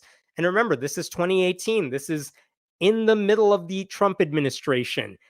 Things are not great for women across the country. And this is one way for women to fight back and get some semblance of power, right? By going to this. Sarah actually writes later in the piece here, while I'm not convinced of the power of hexes, crystals, or tarot cards, I can certainly agree with the desire to protect those among us who lack power and to recognize the worth of those who hear from society that they have none. And if it takes witchcraft to spread that message, then so be it. Like, good for them. I'm glad they're finding their power. I don't believe it, but I get why you'd like find something valuable in it. I get why she would write that. I understand that sentiment. So this is the Sarah that I have come to know. And when she said she's running for state government 2 years ago, my thought was, hell yes, this is the sort of person we want in government. She is a thoughtful person who would do a hell of a job. And she lost, but I understood, like, look, trying to unseat an incumbent is hard to do. Doing so when you're a first-time candidate who, imagine all the things you have to learn to run for office at the state level. That's insane, but she came so close. I was super proud of her. And the fact that she's running again now, again, super proud of her. And just think about what would happen if Democrats could flip the House, or at least provide a roadblock in the House to Republicans who can just get away with anything. In Florida specifically, there is a need to fix, there's climate denial by Republicans in the wake of all these hurricanes. Revisionist history, where Ron DeSantis is sponsoring programs to teach like David Barton-esque fake Christian history and rewarding teachers who take training in that. Medical ignorance. The Surgeon General of Florida is like a vaccine denier. And outright censorship by DeSantis because they're all banning books and stuff. So the more Democrats they have who can help put a stop to this, the better. So anyway, Sarah's running in this race. The primary was earlier this summer, and neither the Republican nor Sarah had a primary challenger. So we were setting up for a rematch in a couple of weeks. So that meant both of the candidates could really just look to November and plan for an intense campaign before November 5th. But I think the race, I think the internal polling has to be close because the Republican is now going to crazy attempts to try to discredit Sarah. And the way they are doing it is just utterly insane. Okay. So let me take you back. I just told you she appeared on Fox News to defend the American Humanist Association's lawsuit that was in front of the Supreme Court. And she said in that interview, look, a giant cross honoring veterans, it would be fine on private property, but it didn't legally belong on public property, which is the reason they were filing this lawsuit. She's right about that.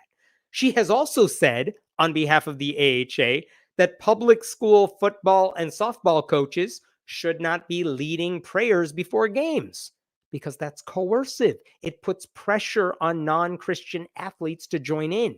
And she was right about that too. I told you she talked about the mixture of religious dominionism and white nationalism and male supremacy. And now this dude, this David Smith Republican guy, is using all that to discredit her. Let me show you one of his attack ads that he's using against sweet, sweet Sarah. Here's one of them right here. Sarah Henry is so radical. She said the Christian cross is a symbol of discrimination and exclusion. Like, that is not at all what she said ever. Sarah Henry is so radical, she thinks the Christian cross is divisive and opposed optional prayers at high school football games.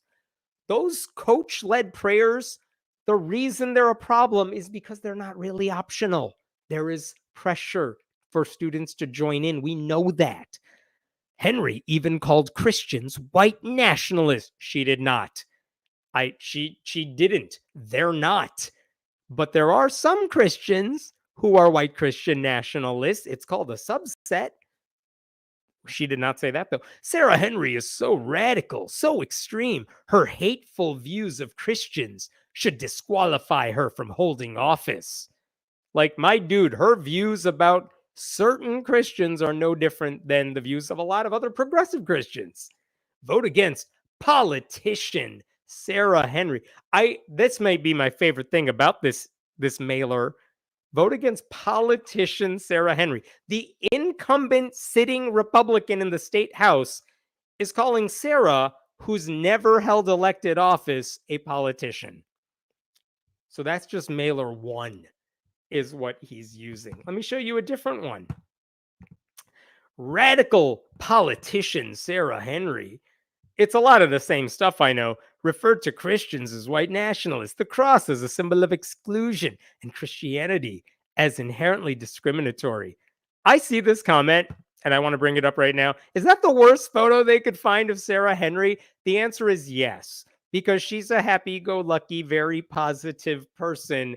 And yeah, the smiling picture is like the worst thing they could find of her. I also, look at this. Henry is an avowed atheist activist. Listen, as an avowed atheist activist, she is not that. She's way nicer than that. Leave that label to those of us who deserve it. My God. But otherwise, it's the same lies. This is an interesting mailer as well.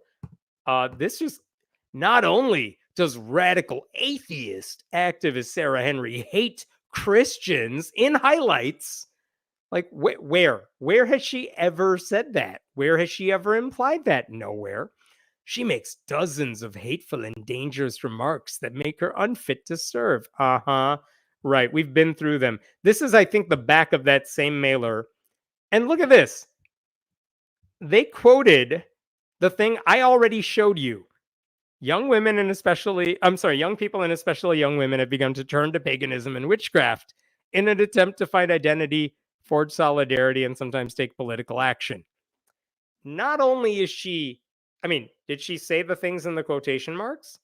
Yes, but you remember the context. The context is this is a thing that is happening. And she later said, I don't buy into it, but I get why some women would want to do it if it gives them some power at a time when Donald Trump and Republicans are trying to take it all away from them. Like, I don't know why any of that is crazy. They are. That was the whole point. It's a trend. This is interesting. Sarah Henry. Oh, by the way, this also says she said it in 2014. She actually said it in 2018. I think in 2014, she was like a junior in high school. I don't know. At the most recent meeting of the AHA Board of Directors, the organization expanded its scope of advocacy work to include immigration justice. Is that a bad thing? I did not know that was a bad thing. And by the way, if Sarah wrote that, that sounds like a press release. Like, that's not even a thing that you're like, the AHA voted to execute the following people. No, then if you're writing that as a press release, okay, but even though you weren't the one who voted on it, but she's literally saying they decided immigrants should have justice. Why is that bad? And then again, they're quoting from a question she asked an expert who studied this stuff. And she said these things are intertwined, which they are, but she's obviously not saying all Christians fit this particular mold. So what the hell are they doing? It's like just shadiness all around. And this, I think, is the last one I have. This mailer. Sarah Henry. Somehow they found an even better picture of Sarah laughing. Sarah Henry. Hateful, dangerous, risky. Henry is a typical career candidate. My dude, she's like 21. I don't know how old she is, but like career candidate. She ran once and now again versus the guy who's an income. Okay, whatever. Who keeps running to promote the same failed policies that created inflation and skyrocketing prices for Florida families. My dude, Democrats have no power in the state legislature. If there are failed policies, they are by definition Republican policies. What the hell? And then look at the next sentence. In fact, Sarah Henry's hateful remarks towards people of faith, specifically Christians, she hasn't made any, and her comments about witchcraft being something young girls should turn to. No, I read you those comments. At zero time did she say girls should become pagan. She's like, this is a thing that's happening. I get why they might be drawn to it because they're certainly not drawn to like Republicans. What the hell? Like, I can't tell if this is a smear campaign or everyone who works for this other dude is just an idiot. Maybe it's both. I don't know. Okay. So these are the mailers they are sending around the community where they're running this race. By the way, I talked to Sarah about this, and she said over the past couple of weeks when these mailers have really ramped up, she knocks on doors everywhere. Her team knocks on doors everywhere. And everyone's like, are you supposed to be the person who's hateful and you hate everybody and you're evil because you're really nice, which is true. Let me show you the campaign ad that this other dude, what's his name again? I have forgotten. David Smith. This is the ad David Smith is running in the community. Because even if you think most people are not reading the mailers and they're just throwing them away, he has now planned to spend $1.6 or $1.7 million on advertisements in the community. And this is the ad he is running against Sarah. Red flags. We see them on bad plays, bad deals, and bad politicians. The red flags on Sarah Henry. Henry repeatedly attacks people of faith, called the cross a symbol of discrimination, called Christians white nationalists, even opposed optional prayer at school football games. Sarah Henry, too hateful, too radical, too many red flags. But David Smith will solve problems, not start them. Veteran, leader, trusted, David Smith. It's the same lies that I've already gone through, but that is what he is running with. And he's spending a hell of a lot of money to make that a thing. And again, this is why when Sarah's knocking on doors and people are like, oh, you're the lady from the commercial. I thought you would have smoke coming out of your head and red horns, and yet you are normal and smart. So that ad has aired, and it is so devious what the Republican is trying to do that recently the local NBC affiliate actually ran an entire article and segment debunking that video. And in the article that accompanied it, I wanted to show this to you. Get the facts. Red flag attack ads against Florida House District 38 candidate. They showed the ad, but I want to highlight a couple things here. Check this out, because they say this stuff in the piece. Here we go. Does Henry repeatedly attack people of faith? We call that false, for reasons I've already gone over, so I'm not going to read everything. On the claim that she's called the cross a symbol of discrimination, that's misleading. On the claim that she called Christians white nationalists, we'll call that mostly false. Mostly false because, yeah, there are some Christians who are definitely white nationalists, but definitely not all of them. On the last claim that she opposed optional prayer at school football games, we'll call that both false and misleading. Like, this guy's just lying about everything. And then when this affiliate reached out to the Republican Smith to find out if he stands by the claims in the ad, and they emailed him. In an emailed statement, Smith said, after conducting a review of the original source materials, the quotes attributed to her are accurate. Which, yeah, you can take things out of context and the quotes are accurate, but the way you are using them is obviously a lie. And he knows that, and look at how he says it. We looked at it, and the stuff we put between these are things she said, so ooga booga, go away, don't look at the context in which we are reframing everything she said to make her look horrible. So this is how Republicans are playing the game. This is how they're lying to their own voters about what they're up against. Misleading voters is the only strategy Republicans have. If they told the truth, they would have no support at all, especially in Florida, a state that's been ruined because Republicans have taken over it.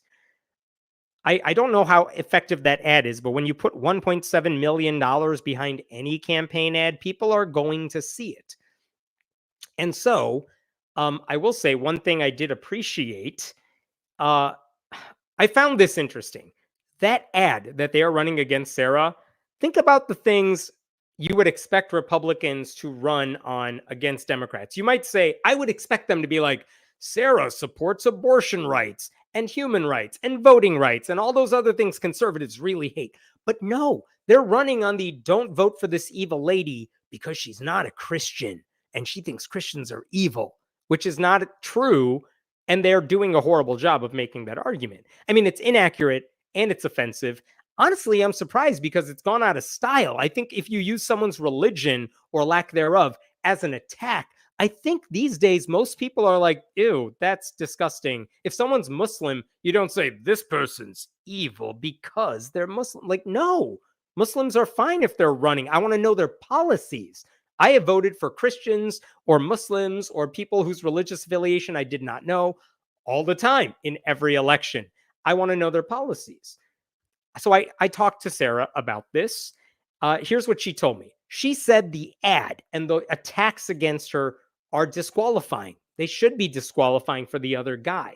She said, I'm really proud of the work I did with the American Humanist Association.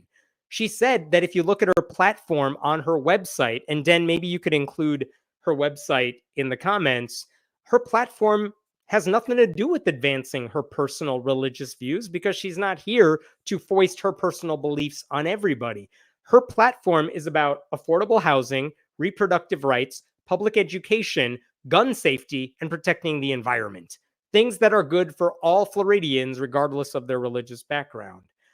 So I have to wonder, is someone in David Smith's camp telling him it might be a good strategic move to attack someone's religious views and her work history in the nonprofit sector fighting for church-state separation? I don't know. I would think at a time when we're seeing more non-religious Americans than ever before, that's not going to work. I don't know what the strategy is behind it, but I did want to end this by showing you the ad that Sarah is putting up for everybody. Let me show you the ad that she's getting on TV these days, because it just shows you what a decent person she is. Some people talk about ideas and others talk about people. David Smith would rather talk about me than his ideas and his record, restricting access to IVF and sponsoring radical anti-abortion legislation, draining hundreds of millions from our schools, and failing to address our skyrocketing costs. I'm Sarah Henry. Here's my ideas. Focus on bringing down the cost of living, protect our schools, and guarantee IVF and abortion rights. I love that ad. I love her. Listen, if you're watching this, go to SARAH, Sarah, for FOR, Florida, FL. Sarah, FOR, FL. Thank you so much, Den, for helping me out there. Go there, check out our website. If you are able, make a donation if you can. Because this race was close 2 years ago when she was a new candidate. I suspect it's going to be close this time around. And how sweet would it be, not just to have her win, but to know that a Republican who tried to use someone's humanism against her failed, and it should fail, and she defeated him anyway, because most people in her community knew that a humanist is someone who's going to fight for everybody, regardless of their religious views. So proud of her for running, though, and I hope we'll see what happens in a few weeks. Okay, let's talk about any questions here. Are we sure they're a witch? Have we compared her weight to that of a duck? Yeah, honestly, I think pretty much they were like, she's a woman? Oh no, what's the worst thing we can say about her? What? Someone said something that rhymes with itch? Let's run with it. It's probably something like that. I assume that's what they talk about in their churches. At this point, blatant lies during political mudslinging is so ubiquitous that when you point it out, most people are so unsurprised they just ignore that blatant dishonesty. That is not wrong. It's unfortunately true that there is a lot of mudslinging here. I am surprised by the nature of the lies because it would be really easy, and I've seen it. I've seen it in the mail I get at my house, to just say, don't vote for this Democrat because they're like pro-abortion or whatever liberal thing you don't like. And then you just put red filters all over it. You could totally do that and it would have the same effect. But the way this guy is using her work history, which isn't a bad one, and he's using the fact that she's not a Christian to argue that she's anti-Christian, is just stupid. I don't understand the strategy behind it, because if you just wanted to go after her for being a Democrat, there are ways to do it that don't involve lying the way this David Smith guy is doing it. Again, I go back to what is wrong with everyone on his campaign. Are they all as dumb as he is? I have to think they are, because no one stopped him from doing any of this. Why are Dems not doing the same? Calling Republicans radicals and run the record, denying free and fair elections if they lose, cheering on an insurrection, banning books, and even censoring airwaves. Well, some of them are. Some of them think and maybe rightly so, that the best way to go after their Republican opponent is by tying them to MAGA Republicans, Trump, all the insurrection stuff. But in some races, and again, I'm not part of any political campaign here. This is just me speculating. But I think in some cases, when a Republican is the incumbent, you're probably not going to get anywhere trying to convince them that Republicans are evil because these people have already voted for a Republican in the past. Your best bet is to say, look, I am here for everybody. That guy is here for himself, his party, his people. He doesn't care about the rest of us. And it's probably better not to throw this guy's a radical, especially in a red state, but to say, here's what I bring to the table and here's why you should vote for me.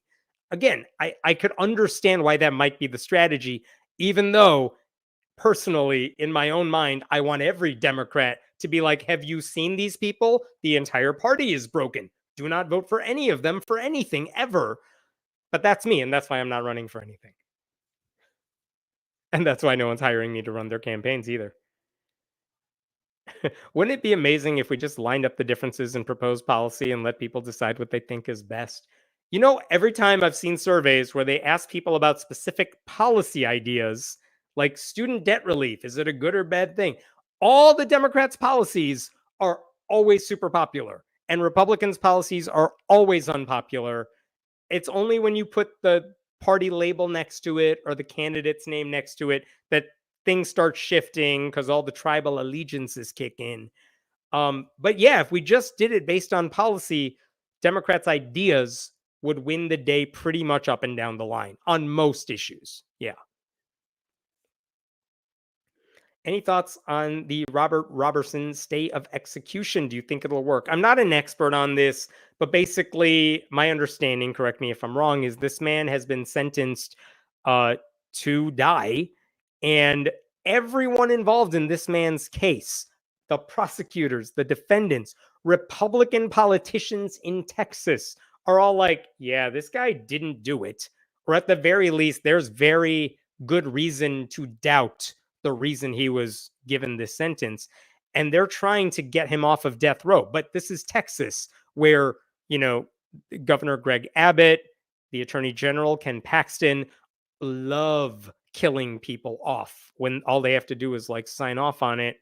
And I think their latest gambit was, what if the legislature, in a bipartisan basis, what if Democrats and Republicans sign a thing saying, hey, you can't execute this guy tonight because we need him to testify in front of us in a couple of days. And they literally signed a subpoena for him to testify in front of their committee. And a judge is like, well, I guess the guy has to go testify. But now I believe where we are at with the case is that some Republicans are trying to overrule that decision because they really want to murder this guy. And it has nothing to do with any evidence, because the evidence seems to say he's not guilty. I mean, personally, I'm opposed to the death penalty for any reason. If someone did it, whatever it is, put them in jail for life. But I don't like the death penalty. So it's been kind of heartening to watch even Republicans say, we don't want this guy to be executed. That's new. We'll see what happens. All right. Like and subscribe. I know I'm running late. I got one more story I want to share with you here. Give me just a second to close these other tabs, and then I will get to this last. All right. This is not news, I know, but there's a megachurch pastor who is telling everyone to vote for Donald Trump. And I know that happens everywhere, but I wanted to make this clear because the way this guy is doing it, I think, is probably similar to what a lot of megachurches are doing across the country right now. And it's disturbing, and it violates the IRS rules, but I wanted to show you how he's doing it. And this is Pastor Josh Howerton, who leads Lake Point Church, which is in Rockwall, Texas. And I've talked about this guy before because several months ago, I think earlier this year, this guy made a joke. And the joke that he said, I'm going to tell it to you here because I don't have the video on me, is that he said, guys, when it comes to her wedding day, she has been planning this day her entire life. He's giving everyone advice. So here's what you need to do, he said. When it comes to that day, just stand where she tells you to stand, wear what she tells you to wear, and do what she tells you to do. You will make her the happiest woman in the world, okay? Everyone in the church claps. Great advice for the men. And then he's like, ladies, when it comes to his wedding night, he has been planning this day his whole life. So just stand where he tells you to stand, wear what he tells you to wear, and do what he tells you to do, and you're going to make him the happiest man in the world. Which was, ew, dude, don't. That's creepy. Besides the fact that apparently only the dude he's been planning the wedding night. He's been thinking about sex. Only the guy's been thinking about that because we're assuming they're both virgins. We're assuming only the guy is interested in sex. And also this idea that ladies, you get no agency in this. Just do whatever the man tells you to do. That's creepy and totally messed up when we consider the entire history of faith-based sexual abuse too. Anyway, I went over that months ago, but that's the same pastor we are talking about here. Also interesting is after he said that and people like criticized him for many of the same reasons I just mentioned, he apologized for it. However, when he issued his apology, here's the headline in a local news outlet. Megachurch pastor responds to accusation he plagiarized his apology for joke about wedding night. This dude apologized the next week, but plagiarized the apology because he clearly didn't mean it. I also talked about him over this, I think in May, because his church wanted a new traffic light, but in order to convince the city they need to put a traffic light outside the church, you need to show them there's a lot of traffic going by the church. So he had his church members sign up to literally drive past the church even when they weren't supposed to, or even when they normally wouldn't, in order to manipulate the traffic data so that the city would give them a traffic light. Like, that's how shady this dude is in every single way. So same dude, same megachurch, very creepy. So earlier this month, October, this guy delivered an entire sermon called How to Vote Like Jesus.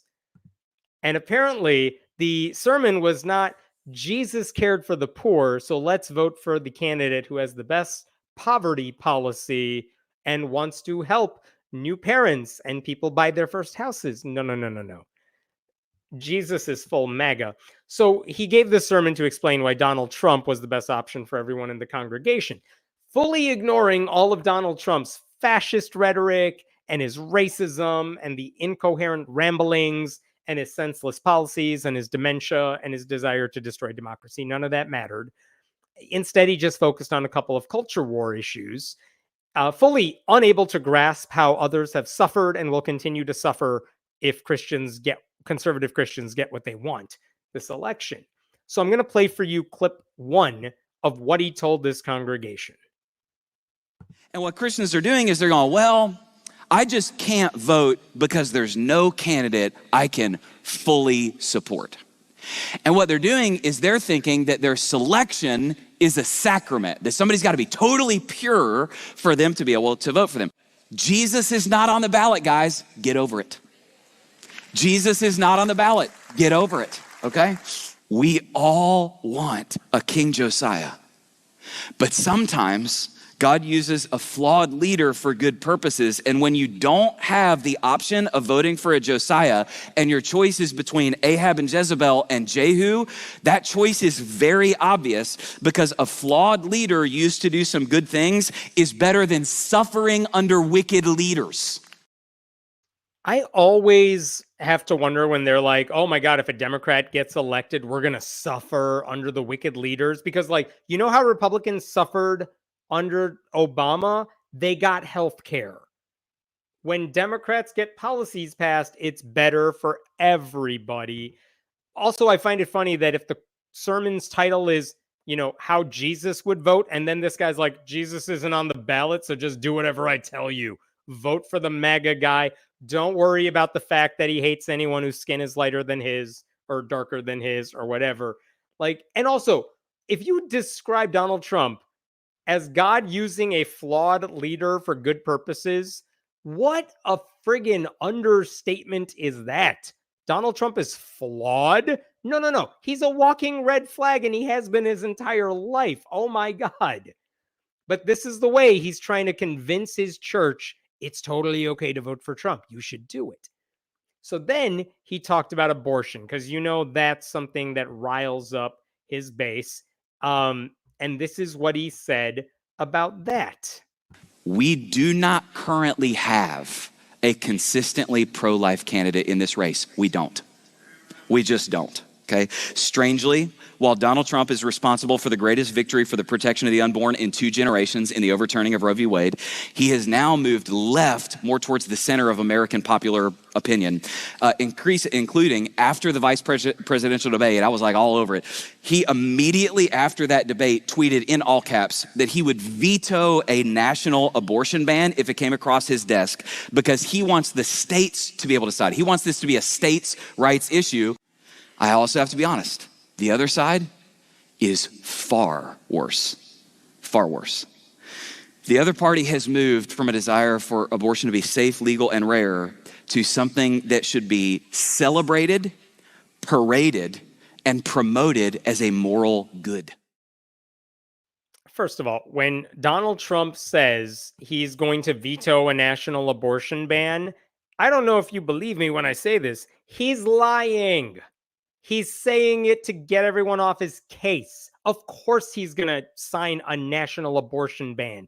If Republicans take over the legislature and win the White House, they will 100% sign a national abortion ban, and they'll call it whatever J.D. Vance wants to call it these days, a national minimum standard, whatever new phrase they're using, because ban sounds really bad, but they will absolutely do it. They broadcast that. They say it behind closed doors. That's absolutely what they will do. So this idea that once, like, Donald Trump is not pro-life, no, of course he is.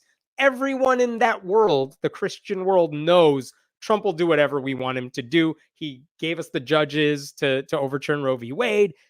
He doesn't have any position on abortion that isn't malleable. Like, we can just make him do whatever we want. They know that. That's why they don't care what he says out loud. And this other idea that the other party is far worse. Because why? Because they think women should control their bodies? That doctors should have a say in what happens? Who do you want between your legs? Ted Cruz or a doctor who actually knows what's going on? Also, as someone who has been a Democrat forever and would love if Democrats were more progressive on abortion rights, I assure you, Democrats as a party do not celebrate, parade, or promote abortion as a public good. They see it as a medical choice that should be left between, a woman and her family. That's about it. I wish they would go further than that, but they don't. So whatever he's describing doesn't make any sense. For what it's worth, Democrats have said survivors of child rape should be allowed to terminate a pregnancy. That's something this guy thinks is evil. They've said the decision should be between a woman and her doctor, not a woman and the Republican leaders in her state. You think Donald Trump would let blue states get away with abortion if he had the power to stop it? Bullshit. If the decision comes near the end of a pregnancy, which is extremely rare, it's almost always because there's some unforeseeable problem that no one was expecting or asked for. It's certainly not because a woman decided on a whim in month 9 that she no longer wanted to have a baby. So this idea that late-term abortion is a thing, or we need to stop that, or Democrats want to give birth to a child and then murder it, like all of these only exist in crazy Republican fever dreams. So that's a dumb argument as well. Josh Howerton and Christians like this guy would rather see women die because they cannot access abortion care than let women make decisions that are best for them and their families. That's what it comes down to. And by the way, the obvious point is that if you actually want the number of abortions to go down, then vote for Democrats, because the number of abortions go down when you elect them. That's just a fact. If you put emphasis on contraception and sex education and things like that, people don't need to get abortions because they probably won't get pregnant if they're not ready for it. Okay, and then the last thing I want to show you, because again, all these people have to go off of is culture war bullshit. This is the third thing he said, and this one's about trans people. Sorry, but this is what he said. We don't get to decide if we're a different gender. And to support that idea is to call God a liar, to rebel against the created order, to erode the family, and to contribute to mental illness instead of helping people with the only truth that can set them free. So currently, you need to know this, 14 states in our nation have what are called transgender healthcare shield laws. Among them, the state of Minnesota. Governor Tim Walz signed legislation making Minnesota a trans refuge state. I want to read you what that means. It means listen carefully, if a minor child has been unable to obtain gender affirming care because one or both parents object, the Minnesota law allows courts to have, quote, temporary emergency jurisdiction over the child. Translation, they can take your kid from you. They can take and have done so. Now, guys, what you need to understand is evil never stops itself. It must be stopped. Okay. None of that is true. He's absolutely lying. The state does not get to steal your child because you don't want them to get gender affirming care. That just means you're a shitty parent. That's what that means. It hasn't happened before. The state hasn't taken kids. It won't happen in the future. He talked about a Minnesota law that has become like a right-wing talking point. But the law Tim Walz signed in Minnesota about gender affirming care and things like that involves complicated custody cases where the parents live in different states and disagree about how to handle their trans child. And the law basically allows a Minnesota court, if it deems fit, to issue a temporary and only temporary emergency order. That's it. No one is stealing anyone's kids. But this is what this guy is doing. It's not just this guy saying these things. This is how Christian pastors, conservative, evangelical, megachurch pastors, are spreading misinformation and fear-mongering because to them, lying in the name of Jesus is always justified. By the way, I hope you noticed that he referred to supporting trans people as contributing to mental illness, which is beyond offensive. Did it matter that this guy did not explicitly say everyone should vote for Trump or that he didn't say it super enthusiastically? No, he winked enough times to make it very clear the way he wanted everyone to vote. And now the Freedom from Religion Foundation is asking the IRS to look into the church because they're violating their 501c3 status by telling everyone how to vote. In this instance, Lake Point Church appears to have improperly used its status as a religious organization and 501c3 entity to intervene in the U.S. presidential election. And by the way, I posted a different clip on Twitter this week of a different church, not just endorsing Donald Trump or one candidate, but bringing on stage like 20 local candidates and telling they're all Republicans, and telling the megachurch everyone needs to vote for these people in California. And the response I got is, well, have you told the IRS about it? Yeah, buddy, everyone's told the IRS. The IRS is well aware of what Howerton is doing in these clips and what these other pastors are doing in their churches. They're well aware because these things get reported all the time. The problem is in the past 20, 30 years, the IRS hasn't done anything substantive about it. They won't tell you if they're investigating anybody. Like, they're not going to make that public. But the results speak for themselves, and there are none. There's no case in which a church like this has lost its nonprofit status. But I do appreciate that FFRF is like, all right, IRS, we're coming to you again. We're going to report this because we need to say we're coming after you. Excuse me. Like, I'm glad that groups like FFRF or individuals who just file complaints with the IRS do it because we've done our part, but the IRS needs to do its part. And if they're not going to do anything about these cases and they're not going to revoke the tax exempt statuses, then the IRS should just come out and tell everyone the Johnson Amendment no longer applies so that every nonprofit organization in the country can start endorsing candidates too, because Christian churches should not be the only nonprofits that get away with this. Anyway, I will point out one last thing, which is that the Houston Chronicle pointed out that Howerton's sermon isn't even original because he plagiarized this thing too. Maybe not plagiarism, but he is taking this idea of telling everyone how to vote like Jesus from Mark Driscoll, who is a different type of abusive pastor. And all of this is something these Theo bros spread amongst themselves, where they spread lies and tell people to vote for Republicans. This is not like a one-off. This happens across the country. So this is what these churches are doing. It's probably happening in your community too, no matter where you live. And I think it says a lot more about their pathetic conception of Jesus than anything else. Because if voting like Jesus means voting for someone as despicable as Donald Trump, why on earth would anyone want to worship that Jesus? It doesn't make any sense to me. It's not a good look for Jesus. And if your whole thing is telling everyone to convert and marketing Jesus, isn't that what all churches are doing? Why on earth would you want him to be aligned with Donald Trump? Like, my God, if you're a decent person, I don't know what you were doing joining a church like that, attending a church like that, following a pastor like that. I mean, how despicable are you that you find this influential and persuasive and that you want to vote the way these people do? I did appreciate what one person tweeted this week, and it was specifically to conservative Christian women. And they said, hey, ladies, when you're in the voting booth, your husband can't see how you're voting. So vote for Kamala Harris. It's okay. You know you want to. You know it's the right thing to do. And no one, your pastor won't see you. Your husband won't see you. It's between you and God. It's fine. I'm paraphrasing, but I appreciate that message. All right. I think I'm done. You can hear it in my voice. What questions do we have? Otherwise, I'm calling it a night. All right. No questions. Excellent. Thank you, Den, for helping out tonight. Thank you, all of you, for sticking around.